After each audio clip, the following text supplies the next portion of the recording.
minute or two?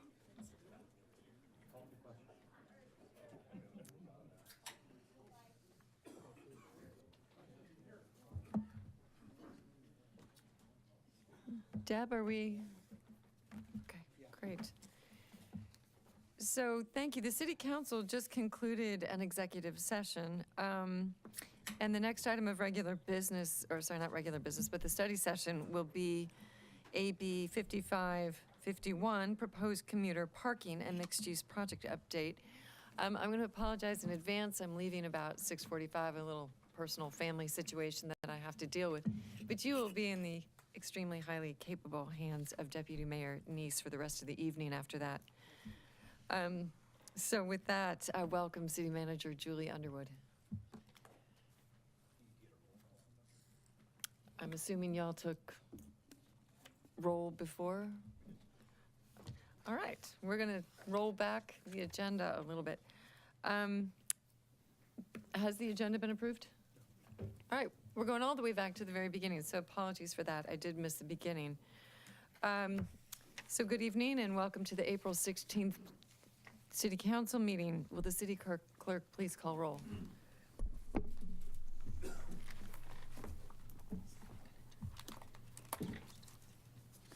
Thank you, Mayor.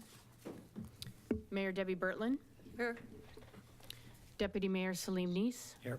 Councilmember Lisa Anderl. Here. Councilmember Bruce Bassett. Here. Councilmember Wendy Weicker. Here. Councilmember David Wiesentiner. Here. And Councilmember Benson Wong. Here. Thank you. Great, thank you. First item of business is to approve the agenda. So moved. Second. First and second, all in favor say aye. Aye. Aye. Opposed? Hearing none, agenda is approved. So as I had mentioned, we did then move into executive session, which has concluded. And we're moving on to the study session, which is the proposed commuter parking and mixed-use project update. So for that, welcome City Manager Julie Underwood. Good evening, Council. I'm very excited to provide an update on the proposed commuter parking and mixed-use project for our town center. Just as a reminder, what problem are we solving? And I think the number one problem many of you over many years have heard is there is a lack of sufficient commuter parking for transit. And there is no doubt that once light rail is here in 2023, the demand for parking will likely grow. In fact, in the citizen survey from roughly a year ago, 59% of those surveyed really were unsatisfied with the amount of available parking.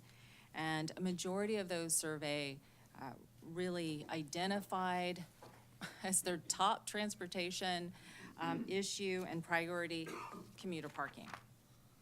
Just as another reminder, the site we're talking about is Tully's, but of course, one of the things I want to note here is with our research, this site is really a former BP ARCO site, parcel 12, and parcel 12, for those who are familiar with the site, really is the cul-de-sac at the end of Sunset Highway, and then a limited portion of Sunset Highway. So that area is our proposed site for redevelopment. The benefits of this, of course, your number one priority is as much commuter parking spaces as possible. And right now, what's being contemplated is 100 parking spaces, a mixed-use project in town center, of course, that would be, of course, to the town center development code. This is walking distance from our future light rail station. It is an amazing location, really, for the light rail station. And our number one goal, I think one of the ones that keep me awake at night, is how can we deliver this project for the least cost to taxpayers as possible. Some recent milestones is we just as a reminder, back in June of last year, you authorized a purchase and sale agreement on that former BP ARCO site. You issued an RFQ later that summer. We came back in January this year. You adopted a resolution that more or less authorized me to move forward on negotiating an MOU with Main Street, our development partner. So we entered into a contract with Heartland. Heartland hopefully will have a chance here to speak to you tonight. Heartland, we have entered into a professional services agreement with them to negotiate on the city's behalf. So might be a good time for us to actually talk about who is on the negotiation team. So Main Street Property, so we have Kelly, he is the president of Main Street, and Jeremy Eckhart is his legal counsel. We also have Micah, Paul Shoemaker, the executive director. And recall that Micah comes in not a party to the city's MOU, but as a separate MOU with Main Street.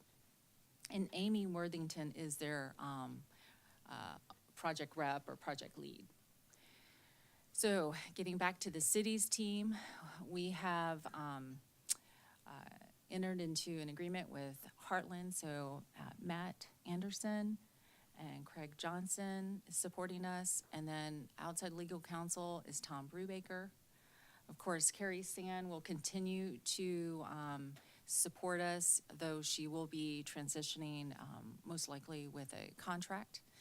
And then, of course, our new addition to the team, because you might be wondering, why is Jesse Bond, the Parks and Rec Director, identified as the project manager? It became very clear as we started negotiating with our project partners that we really needed one single city staff person. We realized that having me, having Evan, having Carrie, it really lacks some real, I think, efficiencies and coordination. So in consulting with my team, Jessie got the short straw, and she, no, seriously, her background and experience makes her ideal project manager. And I have to say, I'm grateful that she has really gone full steam into this. And what does that mean? It means really she is having to lean on her very competent Parks and Rec staff to really help her lead and manage the Parks and Rec department, because she is having to devote a significant amount of time to this effort. But I am appreciative of it. I full confidence that she's gonna do a great job. And then, of course, I'm here to support really and be the liaison to council through this process. So with that, maybe we'll talk about kind of where are we with the MOU? And you know, this is a study session, so please feel free to jump in with any questions or comments that you may have. We have been meeting with Main Street weekly. I mean, weekly for the last, I would say it took us a while to kind of get up and running, but the last, I would say 6 to 8 weeks, we have been meeting with them. And again, a lot of the conversation and discussions are really centered around the terms that you see in your agenda bill. But we are starting to narrow down those items. And I think the big kind of achievement that we are all striving for is really having a project, a ribbon cutting by 2023. That's our goal. And you might think, wow, that's a long ways from now, but I'm sure Kelly can talk to this from his experience. It takes quite a long time to actually get there. And as you know, the site is complicated because of the contamination. And that's no secret that BP Arco is the known polluter, and we are working with them and cooperating with them, but that does take some amount of time. So should we get into some of the key components there? And if I could just, at this point, I'll ask Kelly and the city's negotiations team to review these with you. Anyone? Yeah, go for it.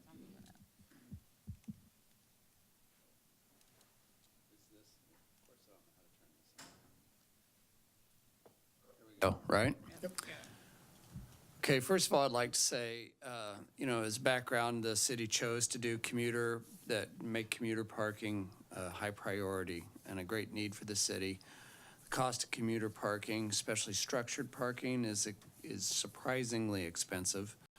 Sound Transit estimates it at $100,000 a stall. Main Street estimate is around $85,000 per stall.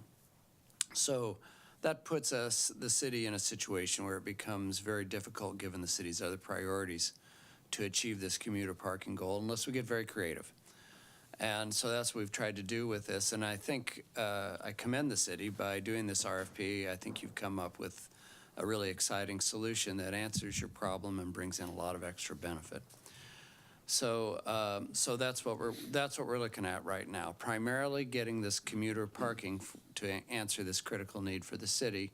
But along with that, now that we've teamed up with a development partner, we're getting a new dynamics in your downtown, residential units, retail and commercial space, and in particular, the MICA component, if MICA and when MICA is successful gathering the money to be a project partner.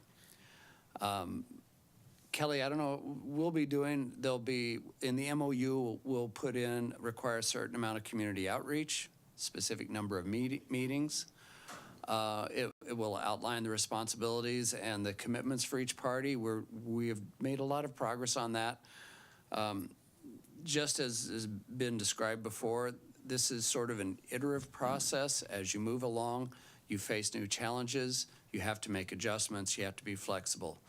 The city, at the end of the day, as in any negotiation, may or may not get every aspect at once addressed. And I feel quite sure that Main Street at the end of the day won't get everything it originally hoped for addressed too. But it's been a positive relationship, and we are working together in agreement on a number of points and working on the friction points. We are working on a timeline. We're establishing a critical path along with Heartland.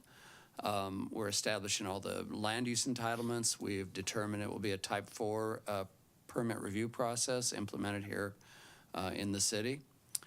And we have reached out to WashDOT, and we're working on the various approvals we need for them for the Parcel 12 site.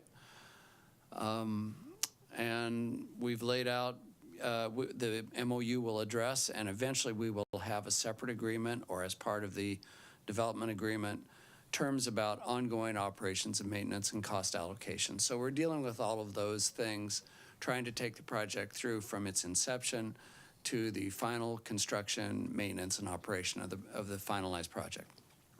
Kelly, anything you want to add?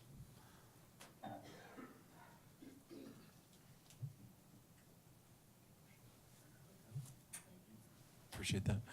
Yeah, so thanks for having us here tonight. I think I'd just add that you know, our motivation and excitement about this project has really been unwavering through this MOU process since the city was authorized to move ahead and begin that process. And in addition, we have agreed to how the review is going to work and what the community outreach is going to be. At least we've outlined that very specifically in the MOU, and we're completely on board with that review process and the community outreach aspects of it. The other thing that we've made a affirmative statement towards in the MOU, and you'll see this, is the inclusion of MICA in the project. So we continue to be on board with that. It's always been in our design, and assuming the property comes together like we expect, there's a great home for MICA in the project. So that's what I'd add right now. And you might recall that the architect is Ed Weinstein, which is great. And you might recall one of you, I forget which council member, asked the question around kind of what kind of is concerning about this project. It's around the contamination. And so if I had to say there was one thing that's still an area that we really do have to focus on is around that. Meaning, obviously, we want to ensure that none of those cleanup costs fall on taxpayers at all. Of course, Main Street interests shouldn't fall on them either.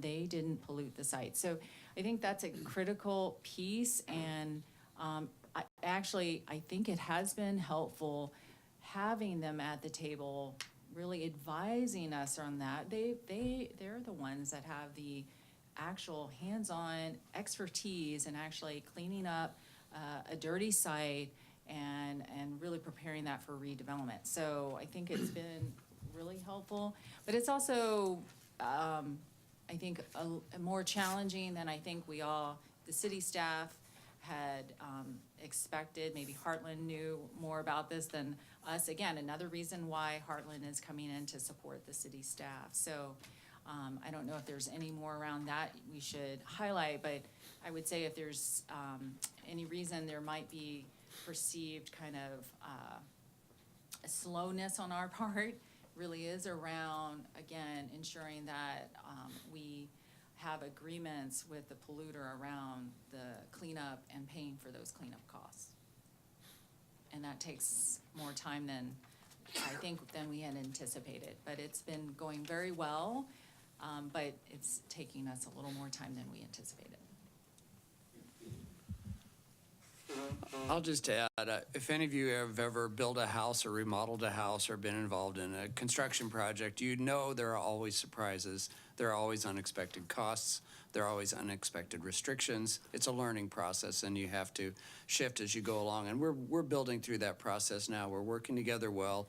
We're addressing all the issues. And I think what Julie's referencing is, as we dig deeper into this, we're finding new things to address and new aspects to negotiate, and that's what we're in the process of doing. This might be a good time to ask Paul, one of the things in preparing for this evening to give you a progress report on the MOU, I know I've heard many of you ask me, and maybe community members ask as well, is what is MICA doing? What are their planning efforts? What are they? What the hell are they doing? Fundraising? What's going on with MICA? And I just thought this is a great opportunity for Paul to give all of us an update on the efforts they've been behind. Yep, would love to. I'll just sort of say slide, and you can forward. Does that sound okay? Do you want my clicker? Oh, that'd be even easier, I guess. And then Jesse can sit down and It's just this down button right here. that one. Okay. Thank you. So it's great to be here tonight. I'm going to try to, in the next 5 minutes, describe the last 5 months and the next 5 months. But I'm sure we can do that. So feels great to be here. So just by way of quick reminder, since, we show here every once in a while, I just want to make sure you sort of know where we are on the journey. Last year was all about do a pivot, get a ton of community input. City did a great job of finding a new site. We did the work to sort of do a first version of spaces and uses, and then got a developer and architect defined and chosen. And we feel great about working with these guys. All of our interactions so far, complicated project, great teamwork so far. Just to remind everybody, from the community visioning stuff we did last year, 72% of the island said yes, they want a central location for the arts. 75% of our citizens said they want a more vibrant town center. We talked to over 1,500 people last year. And I just reference this every once in a while because I feel like sometimes the community voice kind of gets lost. 14 people show up at a council meeting and we kind of forget that we talked to 1,400 people. So we always have this community visioning report. If anybody wants a copy of it, let me know. It's on our website. So here's where we are for 2019. So 2018 was all about, reconnect with the community and the city and find a new site. 2019 is about raising money. So these are some of the major steps involved. These steps are connected to each other. So we've already been involved in preparation, having conversations with donors for a while. Needless to say, some of the uncertainty just described here, which is valid, is not irrelevant to us. Getting an MOU defined with Main Street is an important step in this process, and probably one of those signals that we can really start a campaign with enough certainty that donors can understand what they're buying into. Once we do that, we'll start the campaign.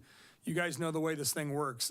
It's about finding a handful of major donors to lead the way. And then once we do that, then a lot of other folks can follow. So that's our primary focus right now. What I would emphasize is as we get through this, and if we get down to the stage where we're starting to raise money and we're doing design, we will, as always, get as much community input as we possibly can. Right now, our internal sort of mantra is we are building momentum, and we are trying to do is to create a sense of inevitability about this happening, and we believe that we can do this. Some of the reasons we believe they can do this, and this is what's different now versus previous attempts at this, and make no mistake, it will take a ton of hard work. But we have sort of broader community support, great working relationship with the city, new site and location, which actually has a lot of positives to it. Maybe there's some potential cost savings. And we've also put together what we think is a really strong project and design team. So Julie referenced one or two of these folks. This is just an effort to sort of like let you guys know that we're trying to muscle up and get the right people on the team so we're ready to go move forward. So Amy's our project lead. She's a very experienced project manager in site selection, master planning, commercial real estate projects. She's done work with the Gates Foundation, Vulcan, Children's Hospital, lots of folks. Katie Ullman does our business and economic modeling. She's done that for arts projects all over the country. Rich is our legal counsel. People like John and Adam are folks that have arts and theater experience. So we are putting together a team of people to work together with Main Street and Heartland that we believe we can make this thing happen with. Yeah, keep going. So in terms of the big question about raising money, here's a handful of steps that we're going through. And as I think you guys also know, you don't just start asking for money out of the blue. There's a series of steps to do to get this right, and it's almost kind of a sequential waterfall kind of process. So we're trying to move our way through this. We have been talking to donors. Believe me, we're doing that. We were talking to them last year. We're talking to them this year. It doesn't happen overnight. It takes time to build relationships. We're partway through a market scan to not only understand, do we think we want to do this, but does the market say we need this? I'll give you a data point on that in just a minute. Is there real demand for it? Shortly thereafter, we need to create a business plan that says if we can open this thing, can we operate it profitably and sustainably? And that will come in a few months. Doing a bunch of communications and branding work to try to get ready for our next round of outreach to the community. We did a 2-hour brand workshop just this afternoon with about a dozen people in the community. It was great. Ton of energy in the room. Excuse me. And we met with 3 fundraising firms to sort of get their assessment on a public capital campaign launch. Like I said, we'll start a major donor phase sometime later this year, working towards a broader public launch. One comment on all of this stuff, if anyone on the council feels like, hey, I'd like to learn more about this or understand more of the detail of what you're working on, we'd be glad to do that. Just let us know, and we're glad to sit down with you and do that. This is gonna be hard work. If we didn't believe we could raise this money, we wouldn't be sitting here. Not a slam dunk, ton of hard work. We believe we can do it. So just to drill down on a couple of the points I just described in the campaign prep, in terms of validating the need, we went out and we talked to a whole bunch of arts organizations and other art centers in the region. You know, a few of the data points that we heard was there is truly a lot of demand potential. Proximity transit, of course, is a great opportunity. There's also high demand amongst arts groups for functional arts spaces. So there's a lack of space as well. And working together with Tadeucci and the J is a really critical part of this for us. Amy and I are going to go up and meet with the new guy at Tadeucci on Friday and start trying to think about this not just as a Mercer Island thing, but how are we part of the whole region and how can all those entities work together to form sort of an art solution that makes more sense for the whole region. So I'm excited about that. Yeah. Can you just expand a little bit on what you meant when you said Tadeucci is headed in a favorable direction for MICA? Sorry, thank you. So they hired a new guy, Ray Cullum, about 6 months ago. Tadeucci sort of like made a bunch of progress and then decided to bring on a new leader. He's sort of like redoing the whole vision. I don't want to like sort of like overstep my bounds here. I'm positive he'd be glad to meet with anyone up at their demonstration site up there in Bellevue Square. What they're basically the old sort of design they had before, they're kind of throwing it out the window. And in his mind, what he would say is, I'm trying to create a 22nd century art center, arts facility. So a lot more open space, a lot more technology. And in that sense, I think he's trying to we obviously want to be updated on technology too, but he's trying to create something that's really different than what we're going to try to create here. And when I sat there and talked with him, we were, he, in his mind, if a big orchestra wants to come to Tadeucci, why would the quartet not want to come here? Like, there's just so many opportunities for collaboration. But I think the fact that they've got new leadership and they're sort of going down a new path and a new design makes the complementarity between the two that much greater. Paul, one step back. For Yeah. those that may not know, Tadeucci is, Sorry. So, excuse me, Bellevue started about 15 years ago trying to create an art center. These art centers never go fast. They went through a few fits and starts. It's basically right on the backside of the Hyatt Hotel. The original design was about 200,000 square feet. And I don't know what the design of the space is right now. They've raised, depending on who you talk to, about $100 million. And they've got tens of millions of dollars more to raise. So they've been at it for 15 years. I assume they'll eventually get it done, but they will be a big presence and relevant to us and somebody we need to work with. Just to be clear, we do not have 15 years. Thank you. Fair enough. Okay. I would argue we don't even have 10. don't have that. Amen. Just to give you one quick data point. So this chart on the right side describes different forms of sort of arts participation and audience behavior. You went to the theater, you attended a dance performance, you performed, you played a musical instrument. Along the bottom are sort of 5 different geographical groupings: Mercer Island, the East Side, King County, et cetera. And on the left, that where you sort of see the bars go up high, that's an indication of the audience and the participatory demand for arts on Mercer Island. You would expect it to be above average. The consultant which she worked with said that's some of the highest indexes she's ever seen anywhere. So again, it's a data point.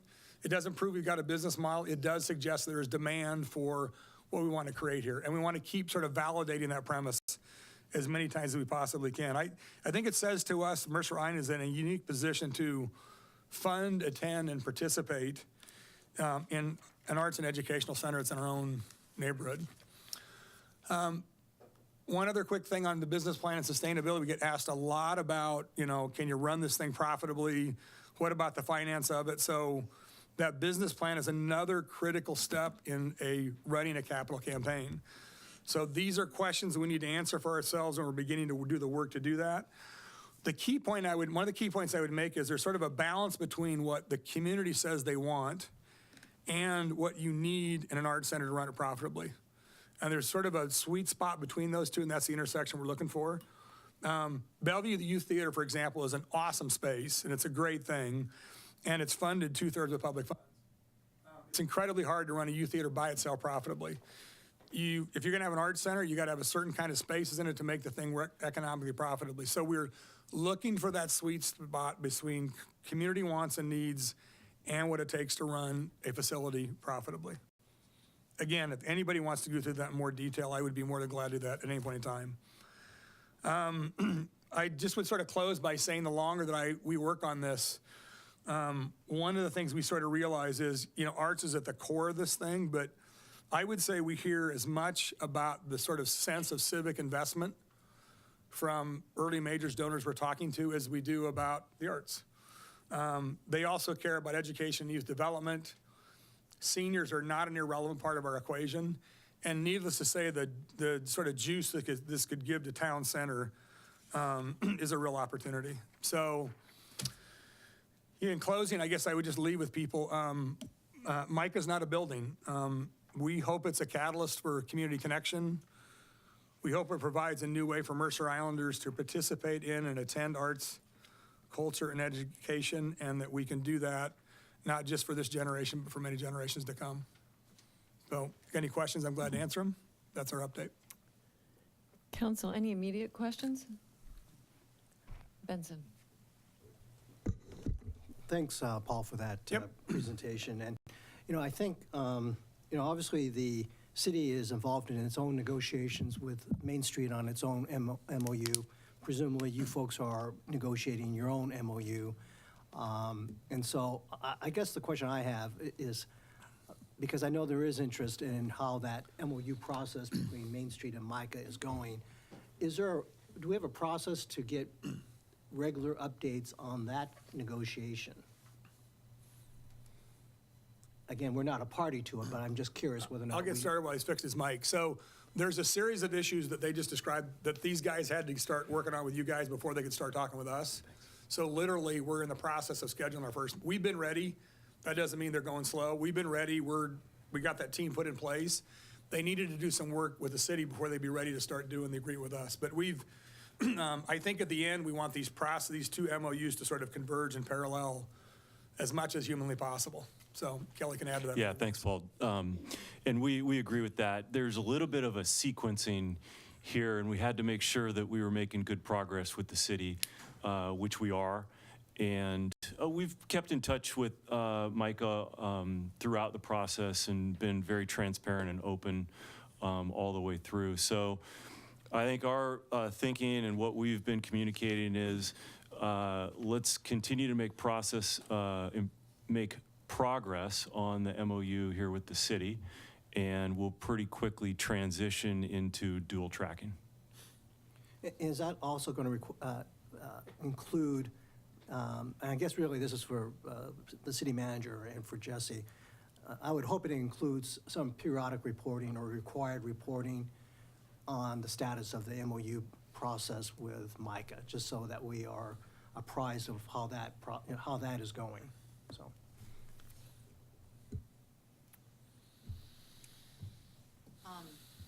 One of the things that Paul and I have discussed is we have this, as you might recall, an existing MOU with MICA, and so we've just been having conversations about that. Yep. Maybe you'd like to share some of your thoughts. Sure. So the last time that we sort of did a formal communication between the city and MICA was back in January of 2018. And one of the key points we made in there is that we would mutually agree to explore options for alternative locations. The resolution that the city made on January 15th to select Main Street and Weinstein to work with us on the Tully's Parcel 12 mixed use, that was and with a provision for MICA, that was a significant milestone, obviously, to us. It authorized us to start to work with the city and with MICA to negotiate these parallel MOUs we've been talking about. And from our perspective, what we would say is, considering the city's support of a new location for MICA, we'd like to propose that MICA terminate the current Mercerdale MOU that's in effect, so that we can focus all of our energies on the mixed-use development project at Tully's Parcel 12, so that we can make that a success for the whole community. Julie, what would that look like? Well, you do have a binding MOU. I don't know if Carrie's here. So I would obviously work with our city attorney, most likely bring you a mutually agreed upon agreement with MICA to actually terminate. So it looked like another agreement to terminate the existing MOU. If council is agreeable to that, in directing me to do that, I'll work with our city attorney and with Paul on that. Council, any thoughts, any comments on that? And I see bring that Salim back. reaching. You actually will have to approve it. Right. Salim? So I see we have Evan here tonight, but I'm just curious that in the unwinding of the MOU, is there any updates that need to be made to the comprehensive plan or any sort of zoning that would unwind the MOU that's been done? Yeah, Evan, if you want to talk to that, I don't believe so, but yeah, if you can. We recall we paused at just in advance of the public hearing. So, good evening, Council, Mayor. Of course, my name is Evan Maxim. I'm the Community Planning and Development Director for Mercer Island. The short answer is, at that point, we would cancel or withdraw the pending code amendment that was before, I believe, our Planning Commission from 2017, if memory serves. You don't have a comprehensive plan amendment that's pending as part of this MOU as well. So you wouldn't need to take action there. We just would not proceed with the code amendment. Council, I think the question for council is whether or not they would want to provide Julie direction tonight or at a future meeting, but with that having been landed in front of each of you. I know this is, Yeah. be surprising some of you, yes. Benson, any comments? Well, first of all, I would welcome that. I think this, I would certainly be in favor of giving the city manager direction and working with Micah and drafting some sort of mutual termination agreement of some sort. I think, obviously, the community, this has been, Mercedale Park has been a hotbed of, it's been a hot issue. And so I think taking it off the table, given how things have changed, the direction we are now appear to be headed, I think it's a good thing for the community, and I really appreciate Micah stepping forward and recognizing that as well. So, thank you. Dave, are you leaning in, or? I was going to ask a different question, but did you want to take a thumbs up on that one? Yeah, I was going to say, council, I'm just going to be blunt. Who wants to provide city manager direction to come up with a process or language around terminating that MOU? All right, looks like it's unanimous. I think that would also reflect a thank you from council, and I'm hoping the public will share their sentiment with you as well, but we appreciate a recognition of that obstacle that was there. Why don't you go ahead and ask a question, and at this point, I am handing over the gavel to our very competent deputy mayor. So, Kelly, this question is for you. Well, first, I wanted to say thanks to Julie, because this is like the most complex deal ever. You have a nonprofit, you have a developer, you have a seller that is a multi-party group, and then you have one of the largest companies on the planet Earth that we're trying to get them to release some of their dollars to us. So just a big thank you to Julie and staff, because it's unbelievably complicated, and if you don't know that, you should, out in the public. The question for Main Street is this, that really appreciate the work that you've done to include Micah in there. That's a big deal.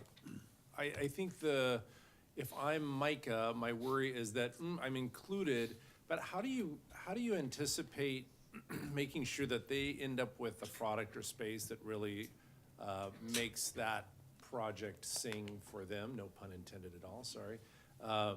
Because I think they provided a spec in September to all the potential suitors. And how are you kind of thinking about that? Because you've got some dynamics in your project that make it grow and shrink in number of units and what retail looks like. And my guess is there's some bit of calculation around Micah and how that footprint looks. My guess is there's a fair level of anxiety on Micah's part to say, ooh, if economic circumstances change, or if the development changes, or you strike groundwater in the process, whatever, the potential for that footprint or that spec to not be adhered to. And just wanted to kind of get some assurance from Main Street that you're feeling strong about that initial spec. Yeah, so you're exactly right. Well, first, let me say that, yes, this is a very complicated project. As public-private partnerships go, there's a lot of moving pieces here. But relative to the question at hand related to Micah, so we've had an active design related to the property for a while now. And that design was created based on the spec that Micah put forth. And it was really a collaboration throughout the process with the Weinstein team to arrive at what was possible in the project. And that spec and the design has really so far stood the test of time. There's nothing that we've encountered through the MOU negotiations. There's nothing that we've encountered through working through parking calculations and whatnot that has changed the capability. I think you're also correct in pointing out that as we move forward, things are going to move around. And Micah has a very capable team as well, as Paul outlined. And I think as long as we're collaborating with them and the push and pull of the project is happening, we can largely keep intact what they'll need to be successful. And I think also MICA is going to learn a lot as they go through the further planning about what they need and what they may not need as much as they might have thought before. And so there's going to be give and takes there as well. But my hope is that a lot of this is happening at the margin. So if you take this project and MICA's inclusion at 100%, we're talking about 10%, movement here and there. It's good news, bad news. We're putting a lot of activity into a small footprint. So it does limit the flexibility, which means there can't be that much movement. So like I said, it's kind of a good news, bad news thing. We're just going to be dealing with this at the margins of design. I think one of the big questions is going to be ultimately around acoustics. When you have a parking garage underneath performance space and you have residents above a performance space and everything surrounding it, the acoustic challenges here are going to be quite unique. So I'm interested to see how that progresses as we get into the design process. Yeah. Any other questions? Wendy? So, Paul, money, money, money. Do you have contingency A, B, and C depending on how much you can raise within the timeline and the parallel tracks we're on, or is it all in for X and ready to go? I'd say right now we're on, Main Street has to have a plan A, plan B if we don't come up with the money, right? Right. I'd say right now we have a plan A that says we're going to try to raise the friggin' money. We've definitely had discussions that says, hey, what if we think we want to raise $30,000 and we can raise $25,000, right? I can't say we spec'd it out yet, but we're having those realistic conversations. I would say I don't know what this number is. At some point, in fairness, not just ourselves, but to them, there's probably also some point at which there's a number below, well, gee, we can only raise, using that example, we're going to raise $3,000. We should just shut down shop and tell these guys we can't do it. So we're working on full plan, mindful, cognizant that we need to think scenarios too. We're not far enough along into specifics. But frankly, that's actually part of what we need to be talking to these guys about in an MOU is like, when does he need to know, I need to know X amount of money by Y date, right? We got to have that conversation. Frankly, as long as the dates and the times aren't unreasonable, we don't mind a sense of urgency, right? It helps us sort of go to the community and say, you know what, we got X months or whatever time to raise Y amount of money. So we are mindful, like you said, that in the margins, we're going to have to do some flexing. At some point in time, the flexing becomes too much, and then you don't have a 100-yard football field, you got a 40-yard football field. It doesn't make any sense. So, but we're thinking it through. We haven't gotten on specifics. I'd say that's part of what we need to work out with these guys. Right. Okay, can I keep going? Sure. Okay, so memorandum of understanding is different than a contract, right? So as we put together this MOU and the details become more clear to the community, things like setbacks, height, building footprints, that kind of thing, that starts getting in the way of sort of this concept that I'm sure you have some numbers around, right? And some square footage that I think Mike is expecting. So tell me how these parallel tracks are going to come together with the money and finally getting a shovel in the ground to actually build this thing that we're going to finally get. Hopefully not 15 years from now. I'll do my best to answer what I think the I'm question. taking notes. Yeah, the question was, but relative to the box that we have to work in on the property, all the height limits, setbacks, code elements that are in place in the town center have been contemplated in the existing design. So all those elements are in place in the design that is kind of the current design. And that is the one that I was referring to that largely accomplished the specs that Micah put forth. In terms of, getting a shovel in the ground, we're ready to go as soon as the project and the property and everything that needs to be in place to execute this is ready. And so, I mean, that's really what we're all working on right now, is putting those building blocks in place, one after another, getting breakthroughs with, the folks that are going to play a key role that we don't control, BP Arco being a classic example. We collectively have to get them to the table to remedy the situation that exists today on the property.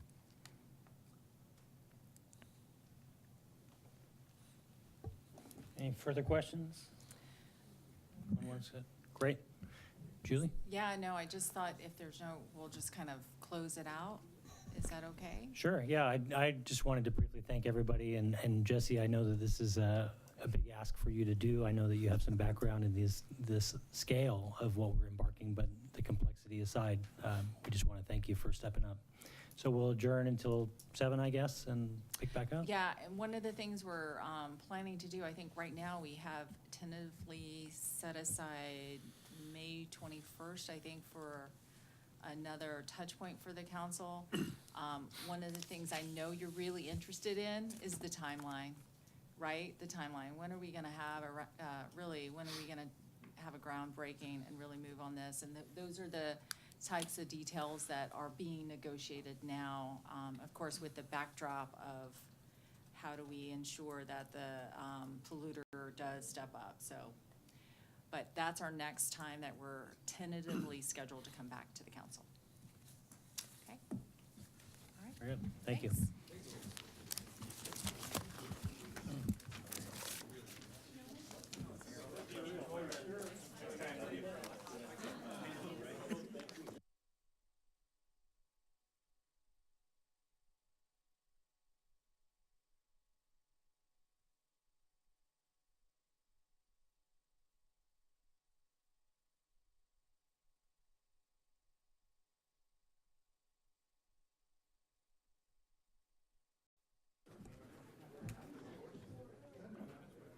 Great, thank you, everyone. I want to welcome everybody back. I'm obviously Deputy Mayor Salim Neese. Debbie had a family emergency she needed to attend to tonight, so we'll be continuing without her. Our thoughts are with her. The next item of business, special business, is Agenda Bill 5555, a proclamation for National Education and Sharing Day. And I'm going to turn it over to Assistant to the City Manager, Allie Speeds.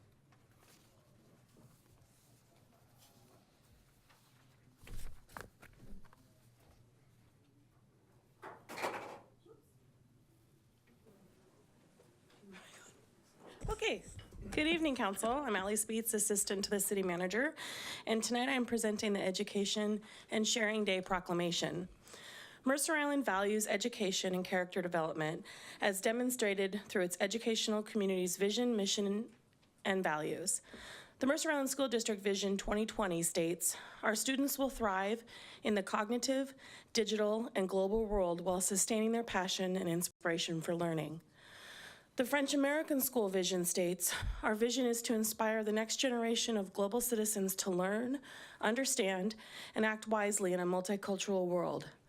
The Northwest Yeshiva High School is designed to provide learners with the skills and knowledge necessary to become not just effective and community leaders, but also ethical and thinking individuals.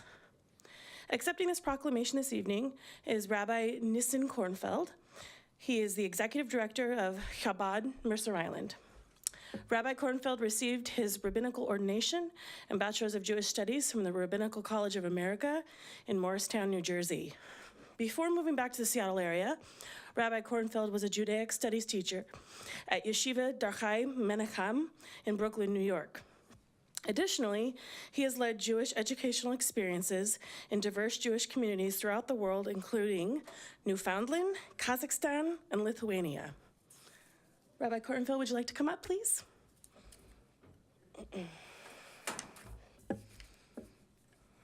So I'm now going to read the proclamation. Whereas excellence in education is vital to the success of our nation and our state, and in the city of Mercer Island, we seek the advancement of our residents and look to provide each child and adolescent with a good education. Whereas education develops intellect through lessons in literacy, math, and science, and prepares our students for the responsibilities and opportunities of the future. And whereas one of the spiritual giants of our time and our nation, the Rebbe Rabbi Menachem Schneerson, dedicated his life to the promotion of education as the cornerstone of humanity and instilled the hope for a brighter future into the lives of countless people in America and across the globe. And whereas the Rebbe taught that education in general should not be limited to the acquisition of knowledge and preparation for a career, but to building character with an emphasis on the moral and ethical values that are the bedrock of society from the dawn of civilization, when they were known as the 7 principles of Noahide Code, which have often been cited as a guarantee of fundamental human rights. In recognition of the Rebbe's outstanding, lasting contributions toward improvements in world education, morality, and acts of charity, he has been awarded the Congressional Gold Medal, and the United States Congress has established his birth date as a national day to raise awareness and strengthen the education of our children. And whereas the President of the United States has paid recognition to the Rebbe's vision each year on that day, proclaiming it Education and Sharing Day, USA, and whereas the character of our young people is strengthened by serving a cause greater than self and by the anchor of virtues, including courage and compassion, by instilling a spirit of service in our children, we create a more optimistic future for them and our city. Now, therefore, the Mercer Island City Council does hereby proclaim April 16th, 2019 as Education and Sharing Day in the city of Mercer Island, and encourages all people in our city to reach out to young people to create a better, brighter, and more hopeful future for all. Approved this 16th day of April 2019. Thank you. Thank you. There's a copy of this for you. And you're going to say a few words. Absolutely. Well, thank you. Thank you. I first want to thank the city manager and the council and the assistant to the city manager. Thank you very much for inviting me here and for producing this proclamation. Reaching out to young people to create a better, brighter, and more hopeful future for all. I don't know if there's a statement that we can all agree on more. And that today is actually the birthday of the Rebbe of Blessed Memory, Rabbi Schneerson. And I think the best way to put it was something he probably said most. And that was to just simply increase in acts of goodness and kindness. One more good thing, because we all know that things we do are contagious and have effect beyond the moment when we do them. People hear about them, people know about them. So might as well be known as doing something good. One more penny to charity, one more smile, one more helping hand. And that's really what today is about. And I want to thank you for that, because this is about thinking beyond the textbook. There's a Yiddish word. It's called mensch. And I think if we can all achieve 1% more of instilling menshiness in our education systems, I think we would win. Everyone would call that a victory. Moral education, creating students and young people that will grow to be leaders and community members with great character, to increase morality in their own homes, their own family, and by extension, the entire community. And having kind of, if anyone wants to know what that means, you can ask me later, grown up on Mercer Island and now living here, I think Mercer Island's a super menschy place, especially when you look a little bit deeper, beyond the exterior. So thank you, and it's really a privilege and an honor to be here today. Thank you. Thank you. Yeah. Rabbi, do you want to do a picture with the deputy mayor? Would I turn down an opportunity? Pleasure's mine. Thank you. How are we going to do this? Yeah. Let's do this. Perfect.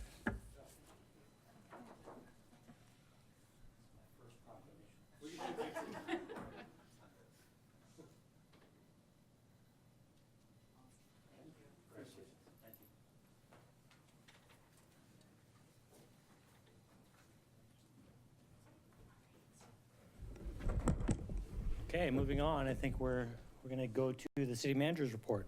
Julie Underwood.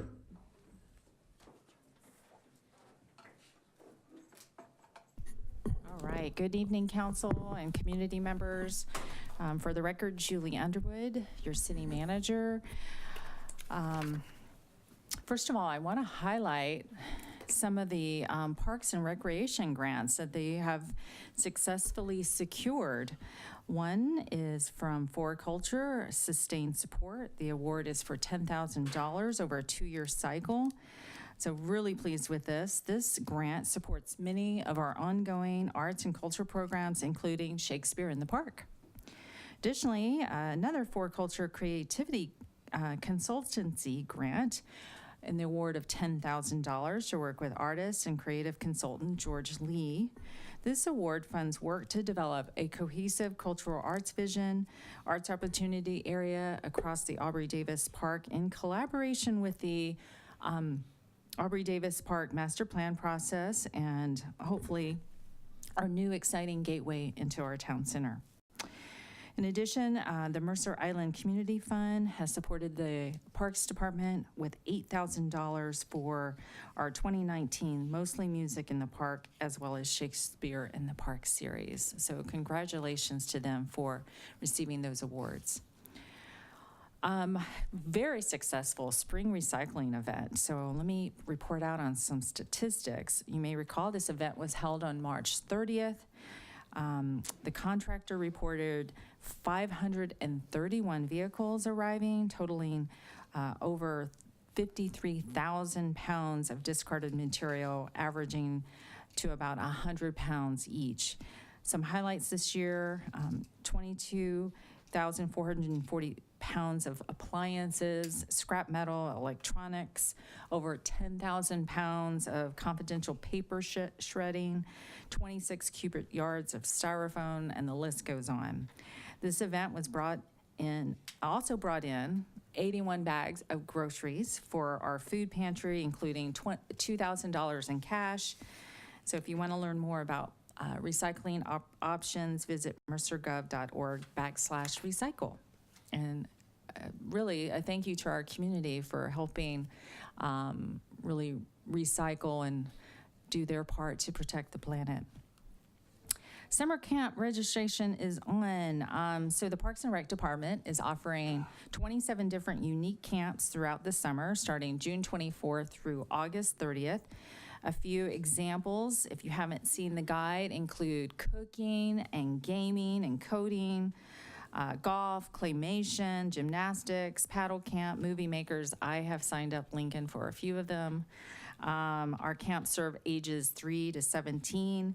Registration is ongoing, and on average, the camps are 63% full at capacity. And in some cases, some of the camps are full, like they just sell out. So total of 85% of our summer camp registrations were received online.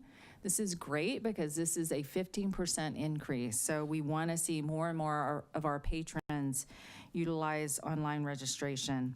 So this means we've collected $113,000 in revenue to offset those costs. So if you want to learn more about our summer camps, visit mercergov.org/parks.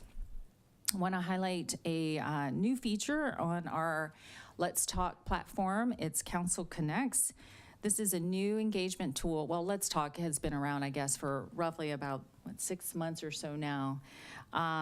We really want to be responsive to the community feedback that we had in the community survey about how can the community better weigh in on some of their local decisions. So we've created this new Let's Talk feature. And basically what it'll feature are your council meetings. And so the idea here is we want to drive a lot of our residents who are interested in commenting on some of the policy and some of the items that come before you to go to the Let's Talk page and actually submit those comments. We intend to then provide those comments to you in advance of the council meeting. So you have that before you make your decision. So visit the city's webpage and please take a look at that. I think I've reminded you about this before, but we do have door-to-door pet license canvassing going on. They're very visible. You know that they're with King County Regional Animal Services. They started, I believe, this month and will go through, I think, maybe early part of this summer.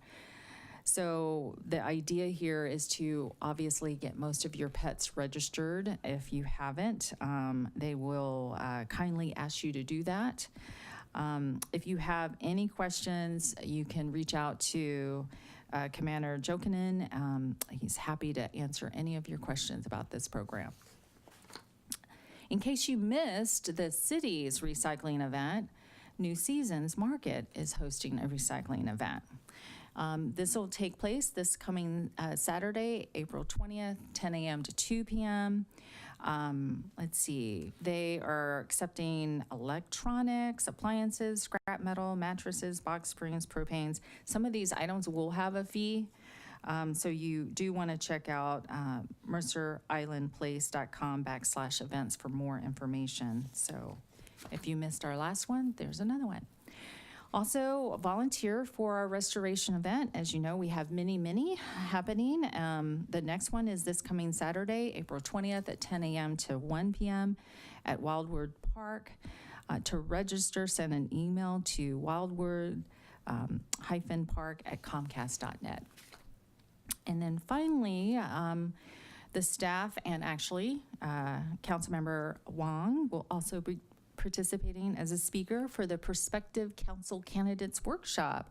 This is being hosted next Wednesday, April 24th at 5:30 to 6:30 at the Community Center. And this is really for any resident who wants to volunteer to serve on the city council. Of course, you need to learn about what that means. And so this is really intended to give you an overview of the responsibilities of serving on the city council. I know in the past, Councilmember Wiesentiner really was our guest speaker and provided really great input around what's involved with campaigning, what's involved with PDC disclosures, and just gave, I think, a really good, frank discussion around what's involved in serving on the city council. And that's what we want to provide next week. The entire community is invited.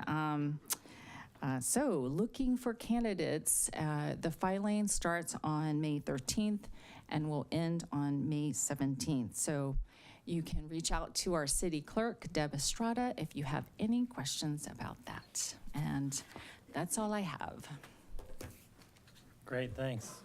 I'll say Benson has a high bar to beat with Dave's zero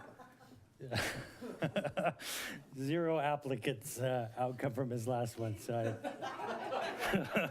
Oh, the pressure is on. pressure's on, but the bar is set very low. Yeah, if you We'll be tell them the measuring. truth, Benson, there's not a lot of people apply. Great. So our next item on the agenda is appearances. This is an opportunity for anyone to speak to the city council on any item. When it's your turn to address the council, be sure to speak into the podium microphone, state your name and city and, of residence for the record, and limit your comments to 3 minutes. The expanded rules are regarding public comment are on the chamber door if you need further explanation. So I'll open it to public comment. Do we have a list tonight? We're posing right now. Oh, jeez.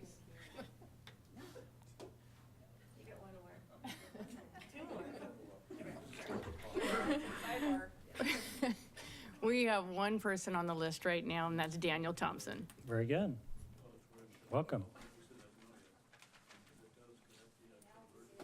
Yes, good evening. My name is Daniel Thompson, for the record. I live at 7265 North Mercer Way, and I've been a resident since 1970. I appreciated the presentation on the MICA and Tully's project. I didn't come here to speak about that, but I do support it and have been involved in it for some time. It's good to see that it's going forward. What I came to talk about is, of course, the budget discussion tonight. I've read the consultant's report. I don't think there's anything new in the report that we didn't already know. The one disagreement I would have with the consultant's report is he states it would be moderately difficult to pass a future maintenance and operations levy. And I think at this time it would be more difficult than that, closer to maybe impossible for the next several years. So for tonight, I think that leaves option 3 for us to look at. But I want to approach this tonight in a little bit different angle. I know that there's been a lot of ink shed on whether the defeat of Prop 1 was due to the cost on top of the McCleary tax increases or unpopular council policies, especially for residential development and parks, or a yes campaign that never connected with the independent voters, or all three. But I'm going to tell you why I think that that's probably irrelevant at this time. And that is because and I was here at the time, and many of you were, and that was in September of 2014 when Chip first brought up the systemic budget balance that we were going to run into. But I think that we've spent so much time over the last 4 or 5 years on the general fund, we've forgot about our capital funds and our capital infrastructure. And that is really what is pressing right now. And we're talking about everything. Jesse Bond gave a great presentation on the parks last meeting, but we're looking at everything from an irrigation system and soil remediation for Aubrey Davis Park, to the maintenance barn renovation, to unfunded park infrastructure, 112 miles of pretty old water lines, 113 miles of sewer lines, and we have to really refocus and address those. I think that no matter what, whether Prop 1 had passed or not, we couldn't have afforded it. We have to refocus at this time on our capital infrastructure for the next several years and get started on that. I think those are levies that can sell at this time. They're not as political. And I'd like you to think about that. We may look back, and the next council may look back in the future and think maybe it was a good thing that Prop 1 passed, especially at the amount of money it had. If it gets us to refocus seriously on our capital infrastructure and get going on that. Thank you. Thank you.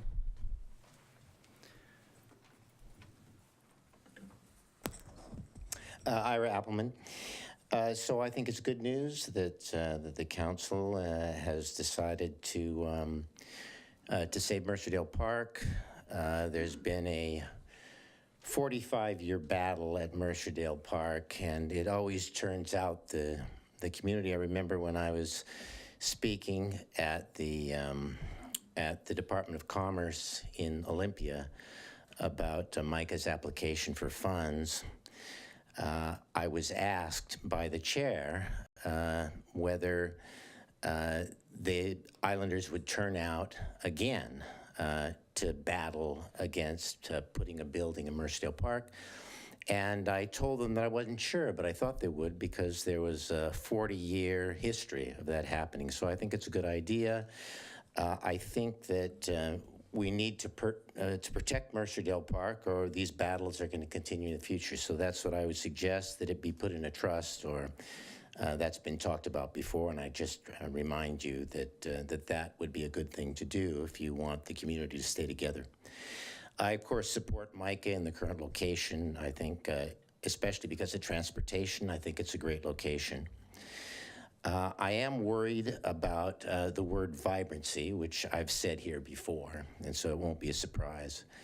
The Weinstein Group, which is part of Main Street, is also behind the community facility zoning, which I think is the worst idea and the most threatening zoning, which I will talk about probably on next door. I will make my case on why it's the worst zoning that we've ever seen.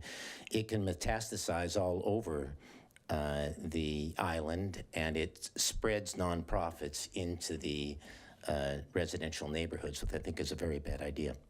So in any case, I think that the right decision is being made on Mercerdale Park. I think the right decision is being made to move forward with Mike as part of the development, as long as it's not vibrant. And I obviously, and I think people, other islanders should look carefully at this project, and I think it can have a lot of benefits in the future. Thank you. Anyone else?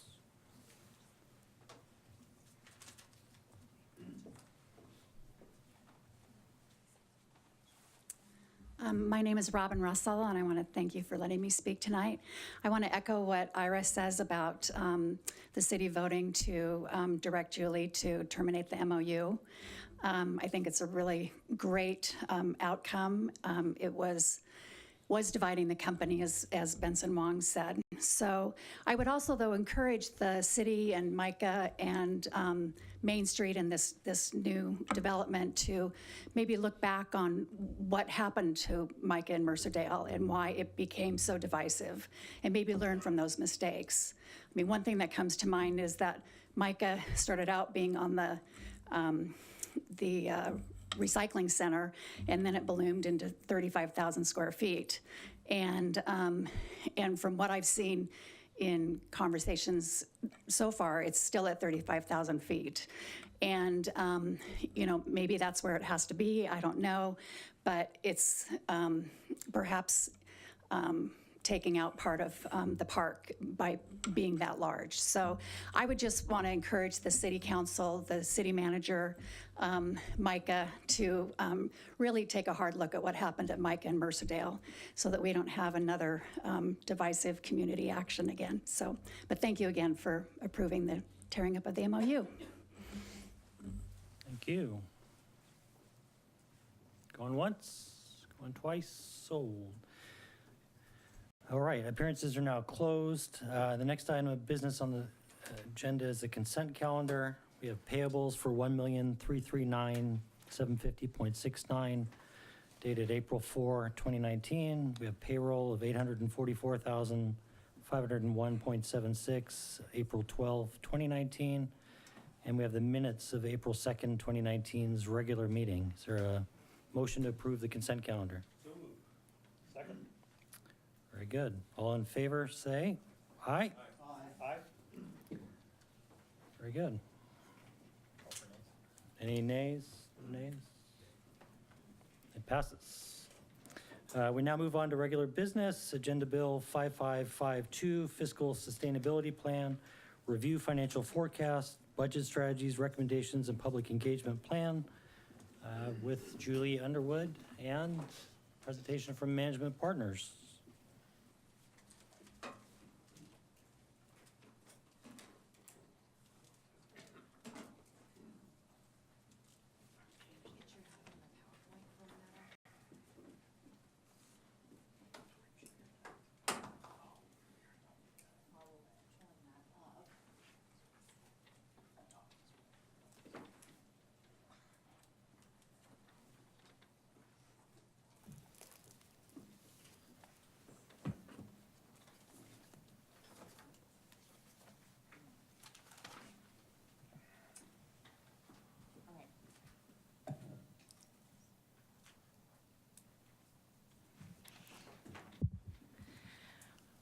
Okay, good evening, council.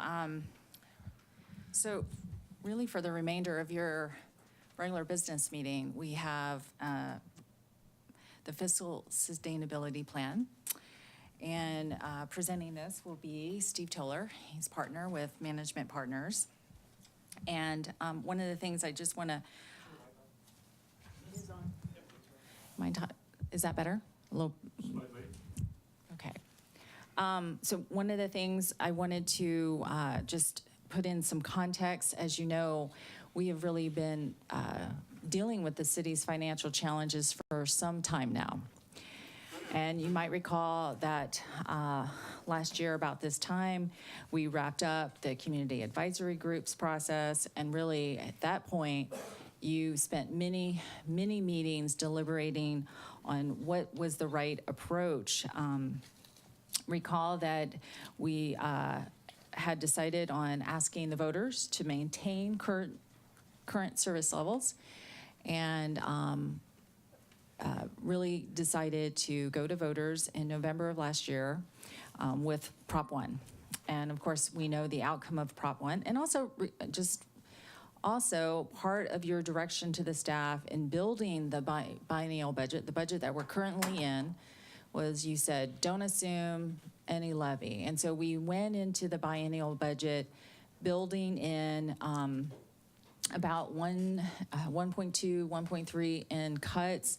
And we also knew we were going to have to do just under 2 million in some deficit spending. As we know, the outcome of Prop 1 election, you, I think, very, very wisely said, we have to, we have a balanced budget, but we really need to start addressing this now. We can't put our head in the sand. We have to start dealing with this now. And so at that point, recall that in December, you directed the staff to come up with an additional, another 1.2 million. And on April 2nd, Chip presented that to you and got your authorization to proceed on that. So where we landed in the biennial budget, the current budget is about 2.7 million in reduction. So I think that puts us on a better path to address this 6-year looking ahead, and that is really what Management Partners kind of taking our biennial budget currently. He's factored in the cuts that you've approved, and that's really where the forecasting begins. A couple of things I want to mention, and I think I stated this in the agenda, Bill, but we're not covering the Youth and Family Services Fund.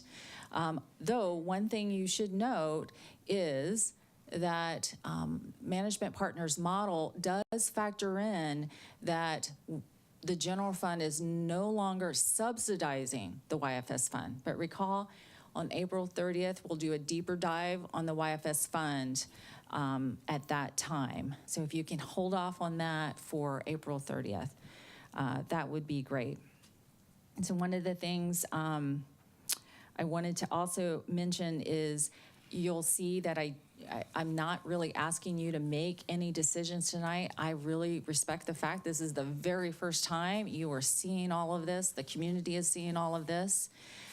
Really, tonight is devoted for you to understand the strategies that Management Partners has put forth for your consideration, the scenarios, of course, understand the forecast. And also what I hope to leave here tonight is if you have any additional budget or data gaps that you want the staff or Management Partners to cover, would be great to have that. And then finally, if you don't mind, let's spend some time on how you would like to engage the community and public for their input. So with that, I'm going to turn it over to Steve Toller to provide his presentation.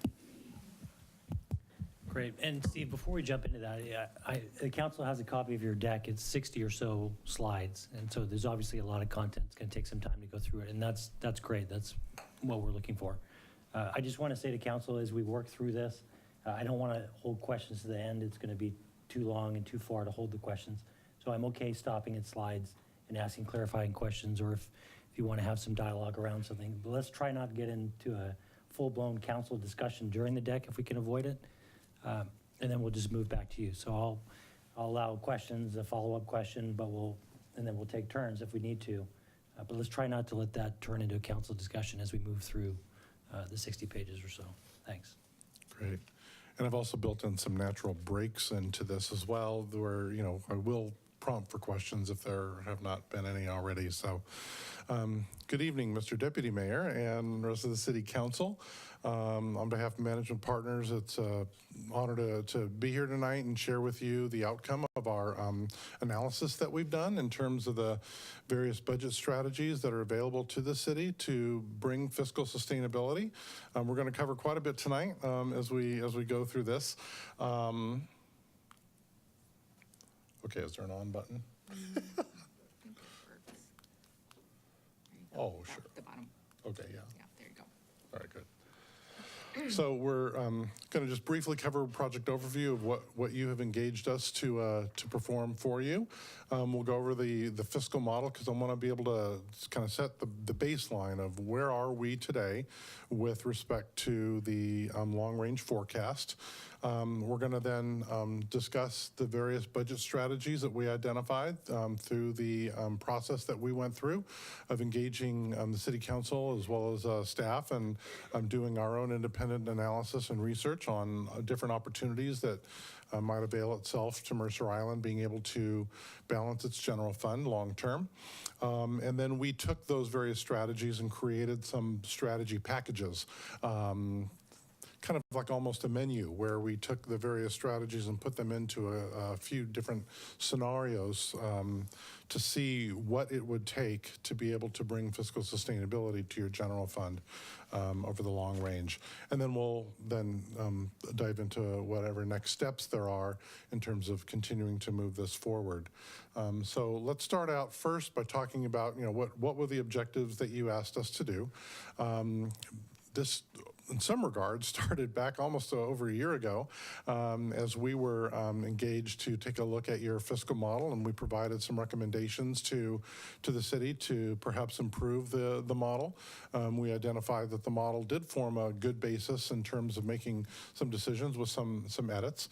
Those edits had been incorporated into the forecast model that was used for the adoption of your 2019-20 biennial budget. And so we just updated that fiscal model to take into consideration what council's action was in terms of adopting the biennial budget.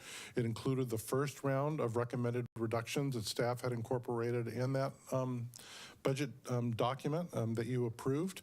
And then, as you know, subsequently to that, you asked for some additional general fund right-sizing measures, if you will, in order to bring a little bit more stability to the general fund. And we'll cover those here in a second. The second was for us to develop a set of recommended budget strategies that would address the general fund structural deficit, and we've been calling that the fiscal sustainability plan.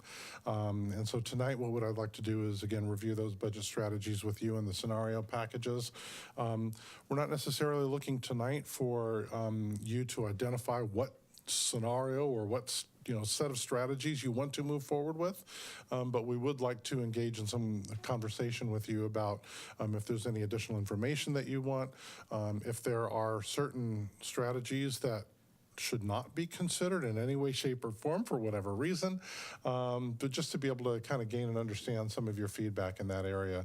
And then after that process occurs, as well as then how you want to proceed with community engagement in this process, and identifying what the right timing is to make decisions on your fiscal sustainability plan, then we're happy to finalize that plan for you and create a series of implementation action plan steps for each of the strategies and how you might go about doing that. So with that for tonight, I just would ask that, we all have different roles. Everybody that's in this room, whether it's the council in terms of getting policy direction on this, from city staff, I'd look to have city staff chime in terms of if there's any clarification of issues, operational facts, et cetera, that would be helpful to the dialogue.